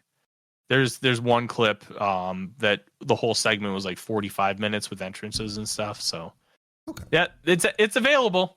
Well, that might be what I watched today before the CFL kicks off at 3 Central. There you go. So we were we talked a lot of business and some highlights and whatnot on a very high level. Are there any moments or matches, stuff that you were like that we haven't talked about that you were like, yeah, this was this really like resonated with you? Something good to great that you think really highlights this week of AEW in Mexico? Man, I loved the big tag matches, and it felt like they were just trying to shoehorn people onto the show. But I think what a lot of people don't realize about CMLL is a lot of their big matches are like 6-man tags. Sure. They don't do a lot of mano-a-mano kind of stuff unless it's like lightning matches. So the fact that they were big tags, I thought it was really fun. I mentioned earlier that Kyle Fletcher raising the roof to mock Ultimo Guerrero was just great. Drew nuclear heat, and he was just having a blast. Everybody just had fun on this show except Kazuchika Okada. We can talk about that. Sure. That was an interesting one. I thought you got relative bog standard. I don't really care Okada, but I'm still gonna, I'm still fine. He's kind of a one-dimensional guy. He's a main event wrestler, and he's not going to resonate a lot unless he's in a big spot.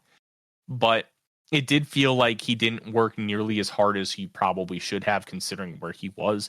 This wasn't a TV taping in Des Moines, Iowa, which understandable. This is Arena Mexico. And it's a big deal that you were wrestling in Arena Mexico, and it was a big deal to these fans. It just felt like he could have done a little bit more. The match he had with Briscoe in the Continental Classic was much better than this.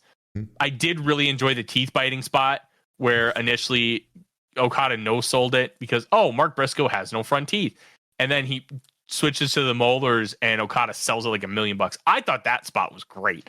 The little things matter in this company, and I really appreciate that. But it just felt like he was just going through the motions, and he didn't put a lot of effort. I'm not asking you to try and deliver a 6-star match here, but give me 4. Sure. And I thought he could have been a little better in that sense. He was probably the only real disappointing thing that I had on the entire show. Yeah, disappointing is the word I wanted to use. That was my feeling about it. It's like, to me, it's the perfect example of the Gentleman's Three. That's exactly that type of match where the work is solid. You can't say a goddamn word about the work. Everything's fine. The guys are, they're working hard, but there's nothing. There's no life to it. There's no spark. And I've come to accept that with AEW Kazuchika Okada, that he's, like you said, he's a main event wrestler. And when he's in the big spots, as he's shown a few times in this company, he will over deliver, But now, for some reason, we're back to Okada's finished. We're back to that discourse again, which is preposterous because just a couple of months ago, he delivered one of the best matches in the company. So, I don't know the Continental Classic Finals, in case you're wondering what I'm talking about. So it's like, I don't know what to. I know how I feel about the match. I don't know how to. The thing that bothers me is that I don't know if I can get excited about Kazuchika Okada matches moving forward, which is a really big disappointment. Outside of a match with Kenny Omega, which I am so incredibly thrilled I'm going to get to see live, but outside of that, it's like, well, he's a guy that will just depend on what mood he's in, right? And I would have figured that they would have built off of their Continental Classic match, which I enjoyed a lot as well.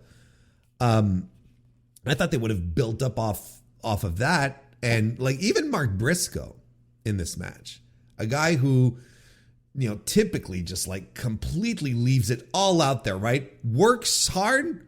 And then plus, he always adds something extra. I even felt he came across a little muted him as well. It wasn't like the typical Mark Briscoe experience.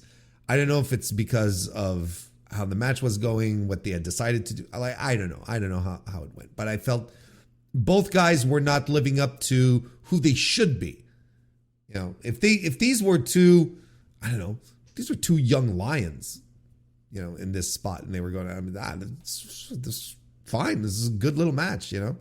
But but when I see Kazuchika Okada, I don't expect good little matches. You know, when I see Mark Briscoe, I don't expect a good little match.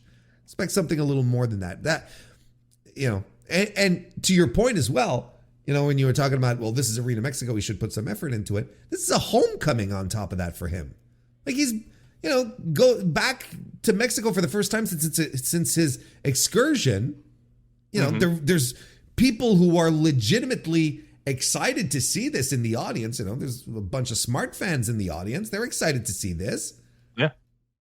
He comes in as like low effort Kazu. Yeah. At this point, might as well bring the balloons back. You know what I mean? Might as well bring the balloons back. I was wondering if maybe Briscoe had some nerves at working Arena Mexico. Sure. And I was curious if he had ever worked Arena Mexico before. And it turns out 3 times in 2018 he did work Arena Mexico. Worked it with Roosh at the Negro Casas 40th anniversary show. Wow. With Roosh? In August of 2018. And then did the Grand Prix Cibernetico as part of Team International in October. And then 2 days later, the Briscoes and Matt Taven defeated Diamante Azul, Niebla, and Valiente. So this was his first singles match in Arena Mexico, but unless he had nerves of returning, and that was why, it did feel a little off by Briscoe. I didn't notice it nearly as much as you did, but it did feel... I wonder if he just felt with Okada just kind of brought it down, not caring. Yeah. And he wasn't willing to go super Mark Briscoe because he wasn't getting that energy back. Sure. It was a disappointment, but I also think that to a point, unless it's big match Okada, this just kind of is what it is. And it was that way with those 6-man tags once he got out of that balloon phase where he just started taking it easy in the 6-mans. Sure. Which, you know what? He's getting older. He's got more mileage on him than almost anybody his age outside of Will Ospreay. Sure. That I agree. But it's a tough one. It's a tough one to swallow because he's arguably the greatest big match wrestler of all time. And to see him put in a low effort in a 13-minute match in Arena Mexico, that stung. Yeah, it kind of grates at you, right? It breaks your heart a little bit. Mercedes Moné got another belt. I don't know if you heard about this. Oh yeah. She defeated Zeuxis to become the CMLL women. World Women's title champion, I should say. Yeah, go ahead. Give me your thoughts on this 2 3/4 star match that Dave gave to it. I think it felt like the fans, this was the coolest they were all night.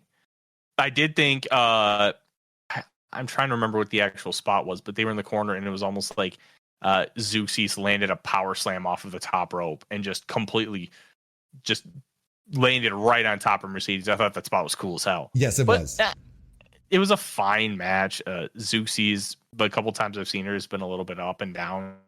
Like, there's some good, but it's not always there kind of thing. A little bit of an inconsistent worker. That's the vibe I've gotten from her. Sure. And I thought this kind of encapsulated that. It was good in spots. It was like the chemistry wasn't always perfect. It was fine. She's doing a belt collector gimmick, and people on Twitter were just not understanding. Mercedes Moné puts nobody over. Dog, do you know what a push is? She's getting a mega push. And you know what? Willow's going to beat her, and she's going to become the biggest star in this company. There you go. It's so going to matter. It's so fucking simple. But you know what happened? Tyler? I'll tell you what happened. 20 years of Vince McMahon 50-50 booking did this to people. Yeah. That's what happened. It did. The 50 years of, and 50 years, not 50 years, 20 years of that, and 20 years of everyone getting a turn with a title. That's what happens. No one understands what a real push is anymore. They just don't get it. I had to argue with someone last year when I was still watching WWE, and they brought back Shinsuke Nakamura to face. He was in this little bit with Seth Rollins for a while. It was last year or the year before. It doesn't matter. And someone was like, "Oh, Shinsuke's getting a push." He said, "What the fuck are you talking about? Shinsuke's getting a push. He's losing every fucking match. He's wrestling against Seth. Seth is getting the push. Seth is defeating the guy." And, yeah, but since Shinsuke's on TV time, see, that's exactly, now you get people on TV and people are like, "Oh, they're getting pushed." No, that's not what that's not how that works. Push is. Good for them that they're getting TV time. Don't get me wrong. That's tremendous, but that's not what it is. And what Mercedes is what's happening with her right now is exactly that. And I'm glad you said it, because I'm a broken record on this podcast. This is a push. This is absolutely a push. This is what people imagined the Jade Cargill push to be when she had her own undefeated streak. But the problem was that Jade stunk and she didn't have good matches.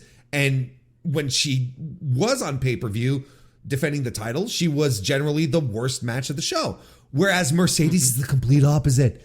Mercedes is going out there having great matches, left and right against everyone. And on top of that, you can tell I'm fired up. And on top of that, we have a woman going out doing a belt collector gimmick. I want you to tell me, Tyler Forness, with your knowledge of pro wrestling, when is the last time a North American pro wrestler decided to go out there, travel the world, and just went to get the belt collector gimmick going right and left? When does that happen? Odie, do you know? Odie's got. He says nobody. He says nobody. He says nobody. I trust Odie, and I do too. I don't know of any woman who's done a belt collector gimmick. Not Wendy Richter, not Alundra Blaze, not Trish Stratus. None of these people. And now we have like, here's the, and again, I'm very sympathetic to people who really, really cape for women's wrestling.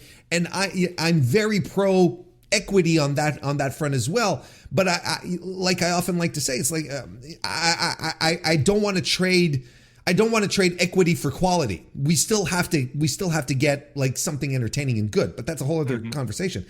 But here I think that's a big thing too, Warren. Equity and equality are not always the same thing. No, they're not the same thing. They're not the same thing. Like, it's the square rectangle theorem. Like, sometimes they intersect, sometimes they don't. Sure. And I think Mercedes getting this belt collector gimmick, I think, is a very equitable push, because she's arguably the greatest women's wrestler in North American history. Correct. And giving her a belt collector gimmick coming into this company, she has not taken a pin yet, I think is great booking, because when somebody does pin her, it's going to matter. It's going to be a big deal. Jesus. And it's going to, I think it's going to be Willow, and it should be Willow. And when Willow does get that win, holy crap. Like, Mariah May putting over Toni Storm is huge for getting Toni over the top. And this match with Mercedes on any normal pay-per-view would be the headliner. But this isn't a normal pay-per-view. And it's one of 3 matches that arguably should be the headliner because of how well this card has been booked. And Toni, I don't think, is going to win. But if she does, it's going to put that extra stamp of approval. Yep. And that extra weight. Yeah. And then Willow can beat her. But I think the story is that Willow's going to beat Mercedes. That's very interesting. Willow had to beat Mercedes when Mercedes broke her leg in the strong final. And then, obviously, Mercedes beat Willow for the TBS. And now I think the long-term story is, however long that Mercedes holds this AEW Women's World title, Willow's going to beat her. And it's going to catapult. She's already becoming a huge star. I mean, she was included in Anarchy in the Arena. The big black and jack spot might be my favorite spot of the year. It was where tremendous. She pulled down the overalls. Oh, it was great. But her and Powerhouse Hobbs are the two biggest stars in that match. They were the focus. Yeah, Swerve and Kenny got the end spot, but man, Willow got to deliver all these huge power moves to all these people, and then she took the cutter from Moxley, which I thought was perfect. And then the Kenny spot with Marina, like they didn't treat these women like women; they treated them like pro wrestlers. Yeah, and intergender sometimes misses the mark on utilizing equity. Those women were treated equitable in that match, and I thought that was perfect. But it's an encapsulation of this whole point. What we're talking about, this belt collector gimmick. Mercedes, it makes sense. I don't think you could do it with a lot of women currently in North America. Now, I don't know nearly enough about the Joshi scene to make any comments about that. But someone like Sari would probably make a lot of sense to potentially do a belt collector gimmick with how sporadic she is with how many promotions she works with, and she does her own produce shows and stuff. But it just works with Mercedes because she's got the cachet. And I think the cachet is a big part of it too. Yep. It's not just about in-ring ability. It's not just about your charisma and your promo ability. She has the cachet with a worldwide audience to where it works. It's a perfect storm. Kenny Omega worked because he had that cachet too. Great example. And I think if Will Ospreay were to do a belt collector gimmick, it would work great. But everything has to align. You have to have partner promotions that align with it too, and they have to be in on it.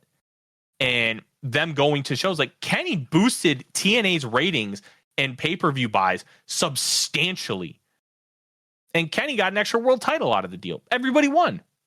And I think Mercedes is doing some of those similar things to where helping sell shows to these tickets to these shows. And it's going to pay off in a massive way. Like, I don't think you could have done it with anybody else in the world right now.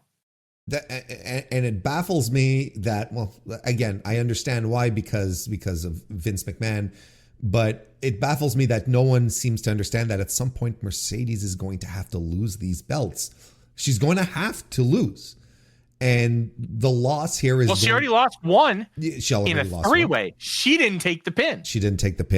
But that's nonetheless, like I said, I talked about it earlier this week on my Dynamite review. I said, look, she's not going to, there's going to be some titles she's going to relinquish, right? That's just how it's going to happen, right? And some of us are just going to have to accept that. But the major titles, she's going to put people over, and the people who are going to get put over are going to benefit so hard from this, and it just baffles my mind that instead now we're going into Mercedes Hogan stuff, and she never loses. I don't understand it. It just completely fascinates me. And here's something else.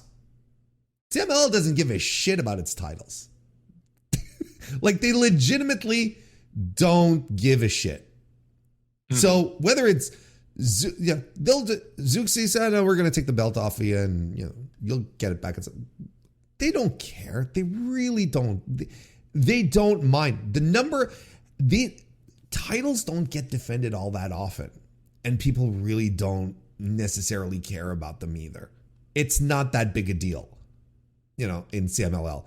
The mask versus hair matches, or the mask versus mask catch, the apuestas matches. Those are the ones that matter. Those are legitimately the matches that matter in lucha. The titles are nice and fine. We put a lot more importance on the titles that they have than they do themselves. There are tons of titles in CMLL. There's tons of belts. I couldn't name all of them off for you. And there's always guys coming up with the title and say, it's like you have fucking, undercard guy number 6. You have Raider coming out, and he's got a belt around his waist. I mean, when did he win a title? What is he champion of? It's like Raider. Who cares? It's all very baffling to me. This entire Mercedes situation. Yeah. I'm completely. Baffled. It's just the perfect word. Understand what a push is, please. That's all I'm asking. Yeah, that's all there is to it. But yeah, look, I mean, that's it. We've just been poisoned with one way of doing things and being told that it's the only way to do things. So there you go. Shout out WWE PR. They're good. Oh, they're tremendous. They're tremendous at that. I'll give you that. We had, another match I really enjoyed was the 4-way match for 4 million pesos. God, I love those gimmick matches. I love when that. they did $400,000 8-man tag. I thought that was awesome. Giving matches stakes, even if they're just random matches, I think rules. Yes. I thought this was a lot of fun. Hologram needs a new gimmick though, and by a gimmick, sorry, maybe not gimmick, but new gear. He looks like a creator wrestler in WWE 2K, and all these other luchadors have sick gear, and he just looks like a great basic masks, ass dude. And they have all these fantastic masks with all the sequins on them, and then you see, then you have Mascara Dorada and Hologram having a face to face, and you're like, ugh. Our dime store luchador, he's a good little wrestler. He's good. Don't get me wrong, but boy, oh boy, that in-ring jacket and all of that he needs a significant upgrade. And he's a hologram, so it's probably easy to do. Yeah, it was evident that he needed something. Yeah. And I think we're going to get that something. But man, it's he's good though. It just works. I haven't gotten to it yet because when we talked about it at the beginning of the show, but Ricochet Volador Jr. from Friday night, I cannot wait to get to that match. Yeah. Yes. Just two Rudos being dicks. Like, oh, that sounds so good. It does sound tremendous. I'm very excited to dive into that as well. Look, this has been a really good week. I'm trying to find the, here it is. There we go. We got it here. We talked about the Bandito Mascara Dorada match. Well, did we? We sort of mentioned it, right? Because that was phenomenal. I really don't think we could do it justice with words. I think you just need to go watch it. I went 4.5. I think there's a chance it could be Lucha Match of the Year. I don't think it's going to do a ton in the Voice of Wrestling Match of the Year poll, because I just think there's been too many other matches that are going to get a lot of that steam. But I think for those who love Lucha, that's going to be up there. It was awesome. I thought all of Dorada's stuff hit. Bandito. How over was Bandito in Arena Mexico? Just crazy. Oh, like if you want to do a talent exchange, just send Bandito to CMLL for 3 months. No, for real. And I thought he even had a little spring in his step. He felt it, and he looked really, really good in this match. A lot of guys had a spring in their step on these shows. This is also true. The hologram neon match I thought was really good too. That from the Tuesday show as well. That was absolutely phenomenal. I love Neon. I think he's so cool. He's so good. And this is another guy who's stupid young too, right? So look, he's built thicker than I remember. He is filled out. Yeah. Okay. I see what you mean. Sure. Okay. For a guy who does all these high flying stuff, he's a big dude. Like Templario's built like a muscle hamster. He's not quite that, but he is very filled out for somebody of that ilk. And I think that's pretty cool because we see a lot of these flippy do guys like your Leon Slaters, your Commanders, your Nick Waynes, who are like these string beans, and Neon looks like he's ready to go. Sure. He needs to clean some stuff up. Obviously, I don't think he had the cleanest weekend overall, but he can do some really cool stuff. What was it? The springboard where he runs down the ramp and does like the little triangle gimmick where he bounces from one rope to the next and does that beautiful moonsault. Oh, tremendous. It's phenomenal every time he does it. It's unreal. And because the thing is that if he made it look hard, you'd be like, oh yeah, that looks difficult, but he doesn't. He makes it look easy. He makes it look so simple. So simple. Is there anything else? Is any other matches or events that really captivated your attention that you'd like to mention?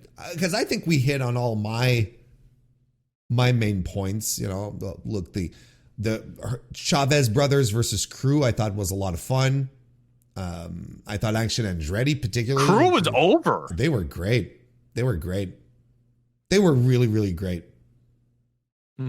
I do think the one thing I think we should talk about before we eventually end up wrapping the show up is the aftermath of that 10-man tag. Where one, Beast Mortos back in Arena Mexico. I don't know the lore behind that, but apparently it's been something like 14 years. So that's a big deal. Bandito being on the show too is also a big deal because he was a AAA guy. I think because AEW is no longer associated with them, I think enough time has passed where CMLL is like, okay, like we can make money off of this. Let's make money. More proof, I think it's also more proof of the solidity of the relationship that AEW and CMLL have as well. I think that's another indicator that it's very, very tight. Agree completely. But the aftermath of this, where Hangman's music comes on and he hits a buckshot lariat, not to Moxley, but to the Bucks. And I thought the buckshot itself was really interesting because it almost felt like slow-mo, where he always has that slight delay when he lands on his feet. But that delay after Moxley was just a little longer to where he almost thought about, do I finish this or do I not? And then I can't remember which Bucky it was, probably Matt, because I feel like it's always Matt that gets those, not Nick. But he hits him, and it was almost like an extra layer to the story, where I'm wondering what the stories is now and what that's going to evolve into, because he doesn't want the Bucks' help, and he's been very adamant about, I didn't ask you to do any of that stuff and stay out of my business. And he goes and helps his friends because he said just a few weeks ago he doesn't want help, and Christopher Daniels comes in and is like, you need help. Yes. Stop being so stubborn. You need help because of what this group is. And he goes out and he helps Swerve, he helps Will, helps the Ops, and the Ops helped him first. So we're starting to build a camaraderie with this kind of Hantai-like group. Yes. And of loosely connected baby faces. Baby faces with friends. Yes. Baby faces with friends. If only Naito ever figured that out. It's very interesting how the Bucks, that aspect of the storyline, because this is a storyline that's been going out throughout the entirety of AEW. Where Hangman was starting to drink at the beginning of AEW, the Anxiety Cowboy, and the tag team with Kenny, and then Kenny turns, and they've always been loosely connected, but it's just really interesting how they currently are and where that path is going. And I'm very interested to see how it continues. I'm pretty confident in thinking that that at All In they're going to do an Avengers moment, right? They're going to do a thing where the Death Riders are going to try and get involved, and people are going to get really pissed off. But we're going to have this moment where all the baby faces that have been aligned that have been aligned in some form or another are going to come help Hangman, in the sense that they're going to they're not going to get involved in the match.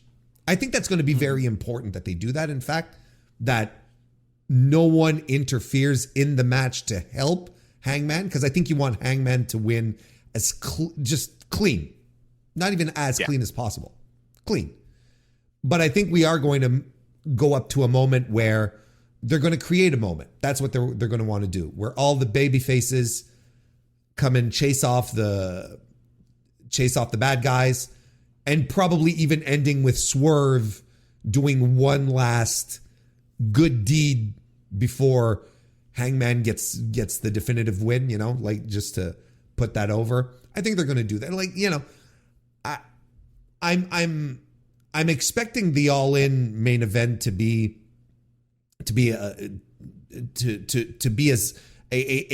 a wrestling match. You know what I mean?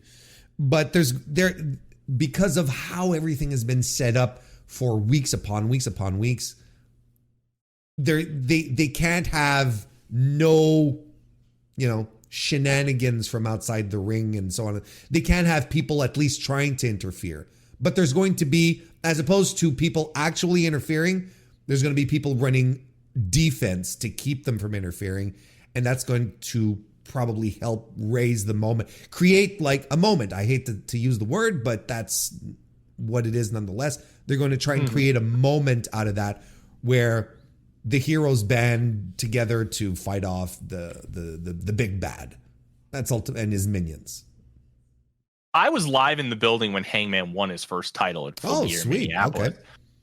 And I remember the Bucks came out and they were on the apron and they stared down Hangman as Hangman's getting ready for the buckshot. And then he just delivers the buckshot. And then that was it. Yeah. I'm curious if that exact moment happens again or how they evolve from that. Because at that point, the Bucks were kind of tangentially associated with Hangman, just like they've always been. So we're almost at a similar spot to where we used to be. And how does that play out at all? And we have a few weeks to still get there because obviously it's July 12th. I believe from today, we're 3 weeks out. Sounds about right. Because, 3 weeks. So how's that end up manifesting? How does that work? I'm very, very, very interested to see how everything grows and develops because there's a lot of questions there. I'm with you. Be very interesting. Ross and Found has been a member for 38 months. Thank you very much, Ross. He says, I've been saying this forever. Willow, Nightingale, of course, is AEW's John Cena. Ooh, that is high praise, and I'm not going to fight you on it. Fred and I have been huge on, honestly, 2 wrestlers since they've joined the company. We were pounding the table for Swerve to win the world title like over a year before he actually did. And we've been pounding the table for Willow. We think the world of both of them. And I've also been pounding the table that I wish we had a time machine for one purpose, one person only. And that is to make Samoa Joe 15 years younger so he could get like the big mega push that he never got because the wrestling world decided he was too fat. And God, Samoa Joe is a headliner now in AEW when he can't go the same way he could 15 years ago. But man, I don't know if Willow's quite John Cena, but she is a mega baby face. She's connecting with the crowds, but she has that element, that grisly element that you need to not just be like the bubbly baby face, but she could beat your ass. Yeah. Yes. And I think that's something that in WWE Bayley never quite had. But Willow looks like she'll kill you. And she'll give your kid a hug on the rope line. Like she's got both.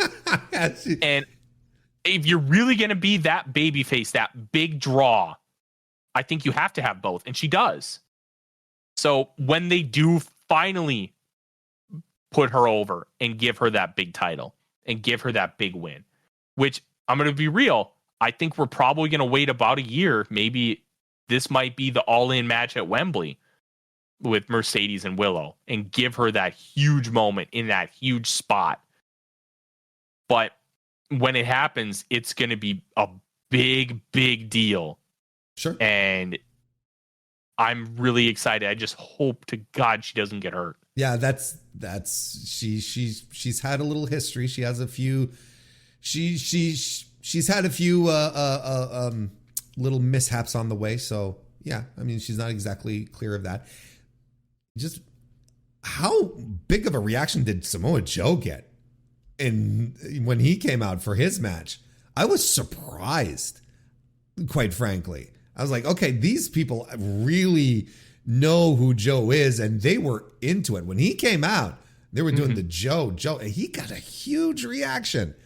Like, I pleasantly surprised, don't get me wrong, but I guess it just goes to show, you know, it's like you come across as a legitimate tough guy.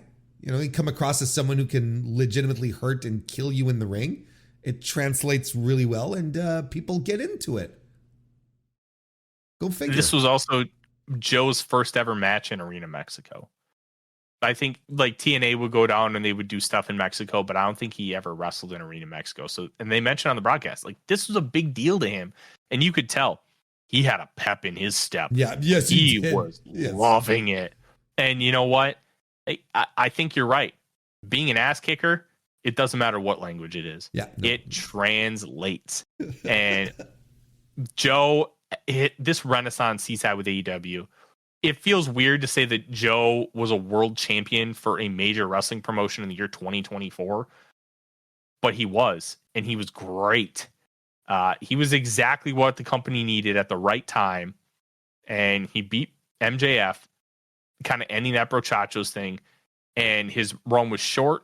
It was necessary, and it gave this level of legitimacy back to the top of AEW. The beginning of the MJF title reign, I think, was fantastic. The Iron Man match with Bryan Danielson was phenomenal. It was phenomenal. But they lost something once he started feuding with Adam Cole. And I think they lost fans that they'll never get back from that.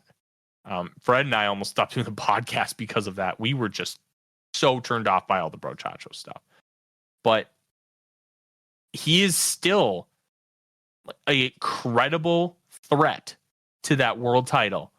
And they needed shenanigans to beat him in that cage match with Moxley. And he even got the pin over Moxley with the trios, which I thought was perfect because Moxley isn't normally in a trio with these guys for titles. So they told a great story, and you continue the feud with like the Ops and the Death Riders. And Joe was just such an important piece to this company. And I don't care that he's in his 40s. I don't care that he can't go the way he used to. He still looks like he'll beat your ass. This is like 2020 Yuji Nagata, where Nagata was kind of getting that mini push during the pandemic because they really didn't have much that they could do. There wasn't much. And the best pandemic match, in my opinion, was that New Japan Cup match where they had with no fans. And it was just him and Suzuki beating the piss out of each other and throwing bombs. And then all of a sudden, one backdrop driver, it's done. That was it. Only one wrestling move in the whole match, and that was the finish. I thought that was just great. I remember. But Nagata just proved he could still go. And he could still turn it on at any time. And I think that's where we're at with Joe right now. He can turn it on, and he can still whip your ass. He's not going to do as much of the high-flying-ish stuff. He's not going to do, like, super sick topes. He can still do the Uranagi. He can still do some of the running kicks. But you could tell his body's worn down a little bit. Sure. But he's got the ass kicker in him still, and he can still choke your ass out. It's so great. At the very least, you believe he can do it, and that's crucial. That's believability is the number one thing. Yeah, absolutely. Well, Tyler, geez, we've been at this for a little over 2 hours at this point. This has been good. This is a good, kind of like what we had planned, right? Just let the conversation flow. We'll see where it takes us. I think I'm a big believer in not having a what do you call it? When I do my show, the real Forno show for talking about the Minnesota Vikings, that will pertain to like maybe one or two of your listeners, which I understand.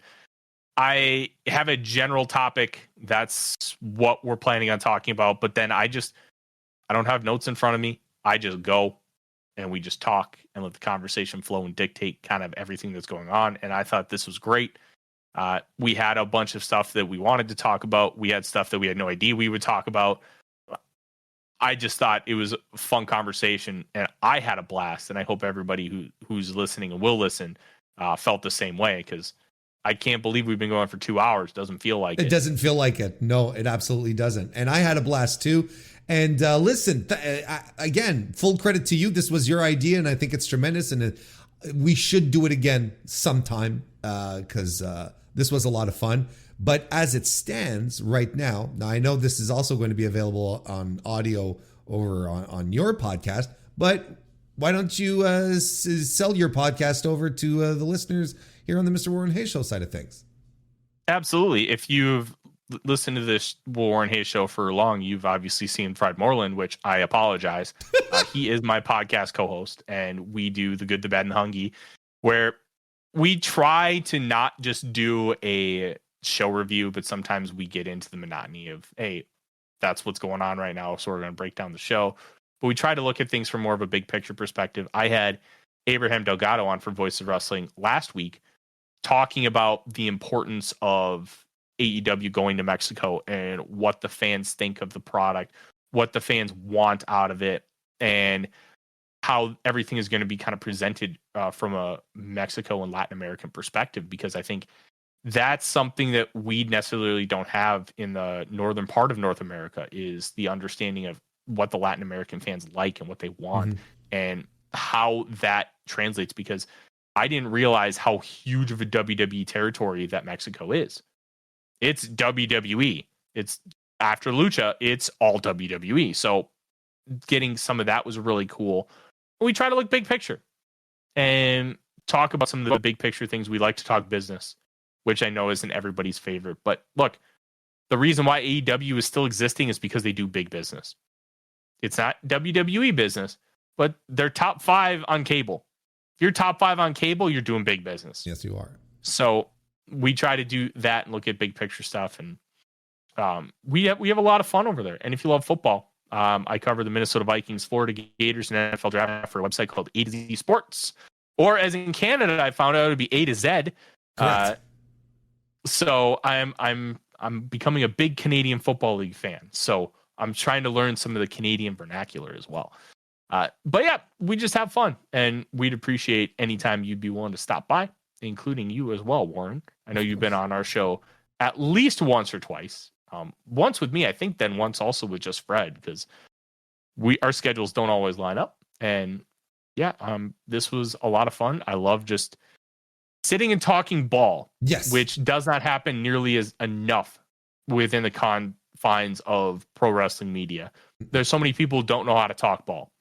And Warren, my friend, you know how to talk ball. Oh, and thank you, man. I'm very glad that we could do this. This was a lot of fun. It was very enjoyable for me, and I hope it was enjoyable for everybody.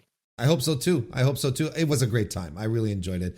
And thank you very much for joining me today, Tyler, on this lovely Saturday. Are you going to go take care of your dogs now? Is that what you're going to do? Yeah, Odie he has been sleeping in the doggy bed next to me for about, I don't know, the entire time we're doing this here. We'll give an Odie shot. Ah, there we go. We'll get look at him. He's so tired out. Little guy. Yeah, this is the life of a French bulldog. He loves to sleep. But yeah, I've got a Boston Terrier who we just adopted in March, Marzipan. And she just turned 1 this week, and she is just a ball of energy. Oh my gosh. Odie just wants to lay down. She wants to run. And we got a bad heat index this weekend. So trying to keep them occupied, but she's good in a crate, and she's got toys, and I'm sure she's just fine. But we're going to hang out and spend the day together, and a doubleheader CFL action starting at 3. I am excited. Are the Blue Bombers playing? I don't even know who's playing. Yeah. So the first game is the Ottawa Red Blacks at the Calgary Stampeders. It's a West Coast Saturday.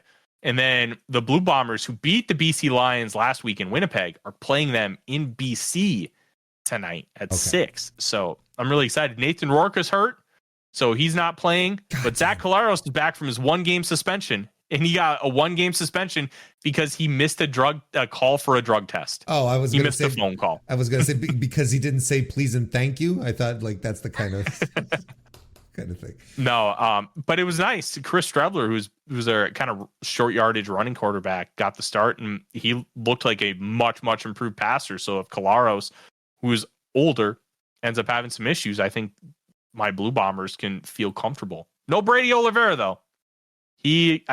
I'm calling it an AC joint sprain because they're not calling it like a dislocation or anything, but he's out with a shoulder. So that's a tough one. If they're not talking about it, that means there's something up. Listen, you've just said a bunch of names that I probably should know who they are, being Canadian, but I have no idea. But yeah, I'll take your word for everything. Go Blue Bombers. Go Bombers. Yeah. I've decided to become a Blue Bombers fan, mainly because Brady Oliveira rescues dogs, and I'm a big dog person. That's a good That's a good point here. There you go. That's points for him. And as we wrap up, I want to say hi to Slam Hub Wrestling for popping in, and Fred Morlan also for joining us. Yes, this is indeed what happened to your podcast this week. I love how Fred just pops in at the end as I absolutely bury his ass. It was already done. I love you, Fred. Well, Tyler, again, thank you so much for popping in, for joining me. This was a lot of fun, and we absolutely have to do this again because it was a tremendous talk. I really liked it, and hopefully everyone as well who joined us today, who decided to take some time out of their day to join us live. I hope you enjoyed it too. I hope you enjoyed, if you're watching the video on demand, that was, hopefully you enjoyed that as well. And we'll go on and have our days now. Your dog, and I'll take care of my dog. I think we're going to the dog park, actually. It's a beautiful day. Very today. nice. We're going to go do that. I think that's what we're going to do. So thank you all very much for joining me, for joining Tyler, and hope you all have a great rest of your weekend. My things are a little out of order here, but there we go. No, that's the one. I'm using another interface here. That's the issue. There we go. I got it. Now I got it. Have a great rest of your weekend, everyone. Go watch some Randy Orton and get back to me. I'll see you next time. Hi, I'm Andrew Rich, and if you're like me, you look at the state of modern wrestling discourse and think, wow, what a cesspool. That's why I'm here to tell you about Music of the Mat Remix. That's right, your favorite wrestling music podcast is back with a new format, where I bring on a guest and we play songs related to wrestling-themed topics. It could be a wrestling reference, a wrestling concept, a wrestling pun, things of that nature. Now you might be saying, Andrew, that is a very, very tenuous connection to pro wrestling on a wrestling podcast network. Is this just an excuse to hang out with your friends and talk about music and ignore the rest of the wrestling landscape? Yes. Yes, it is. So listen to Music of the Mat Remix on the Voices of Wrestling Podcast Network, available on Apple, Spotify, or your podcast player of choice.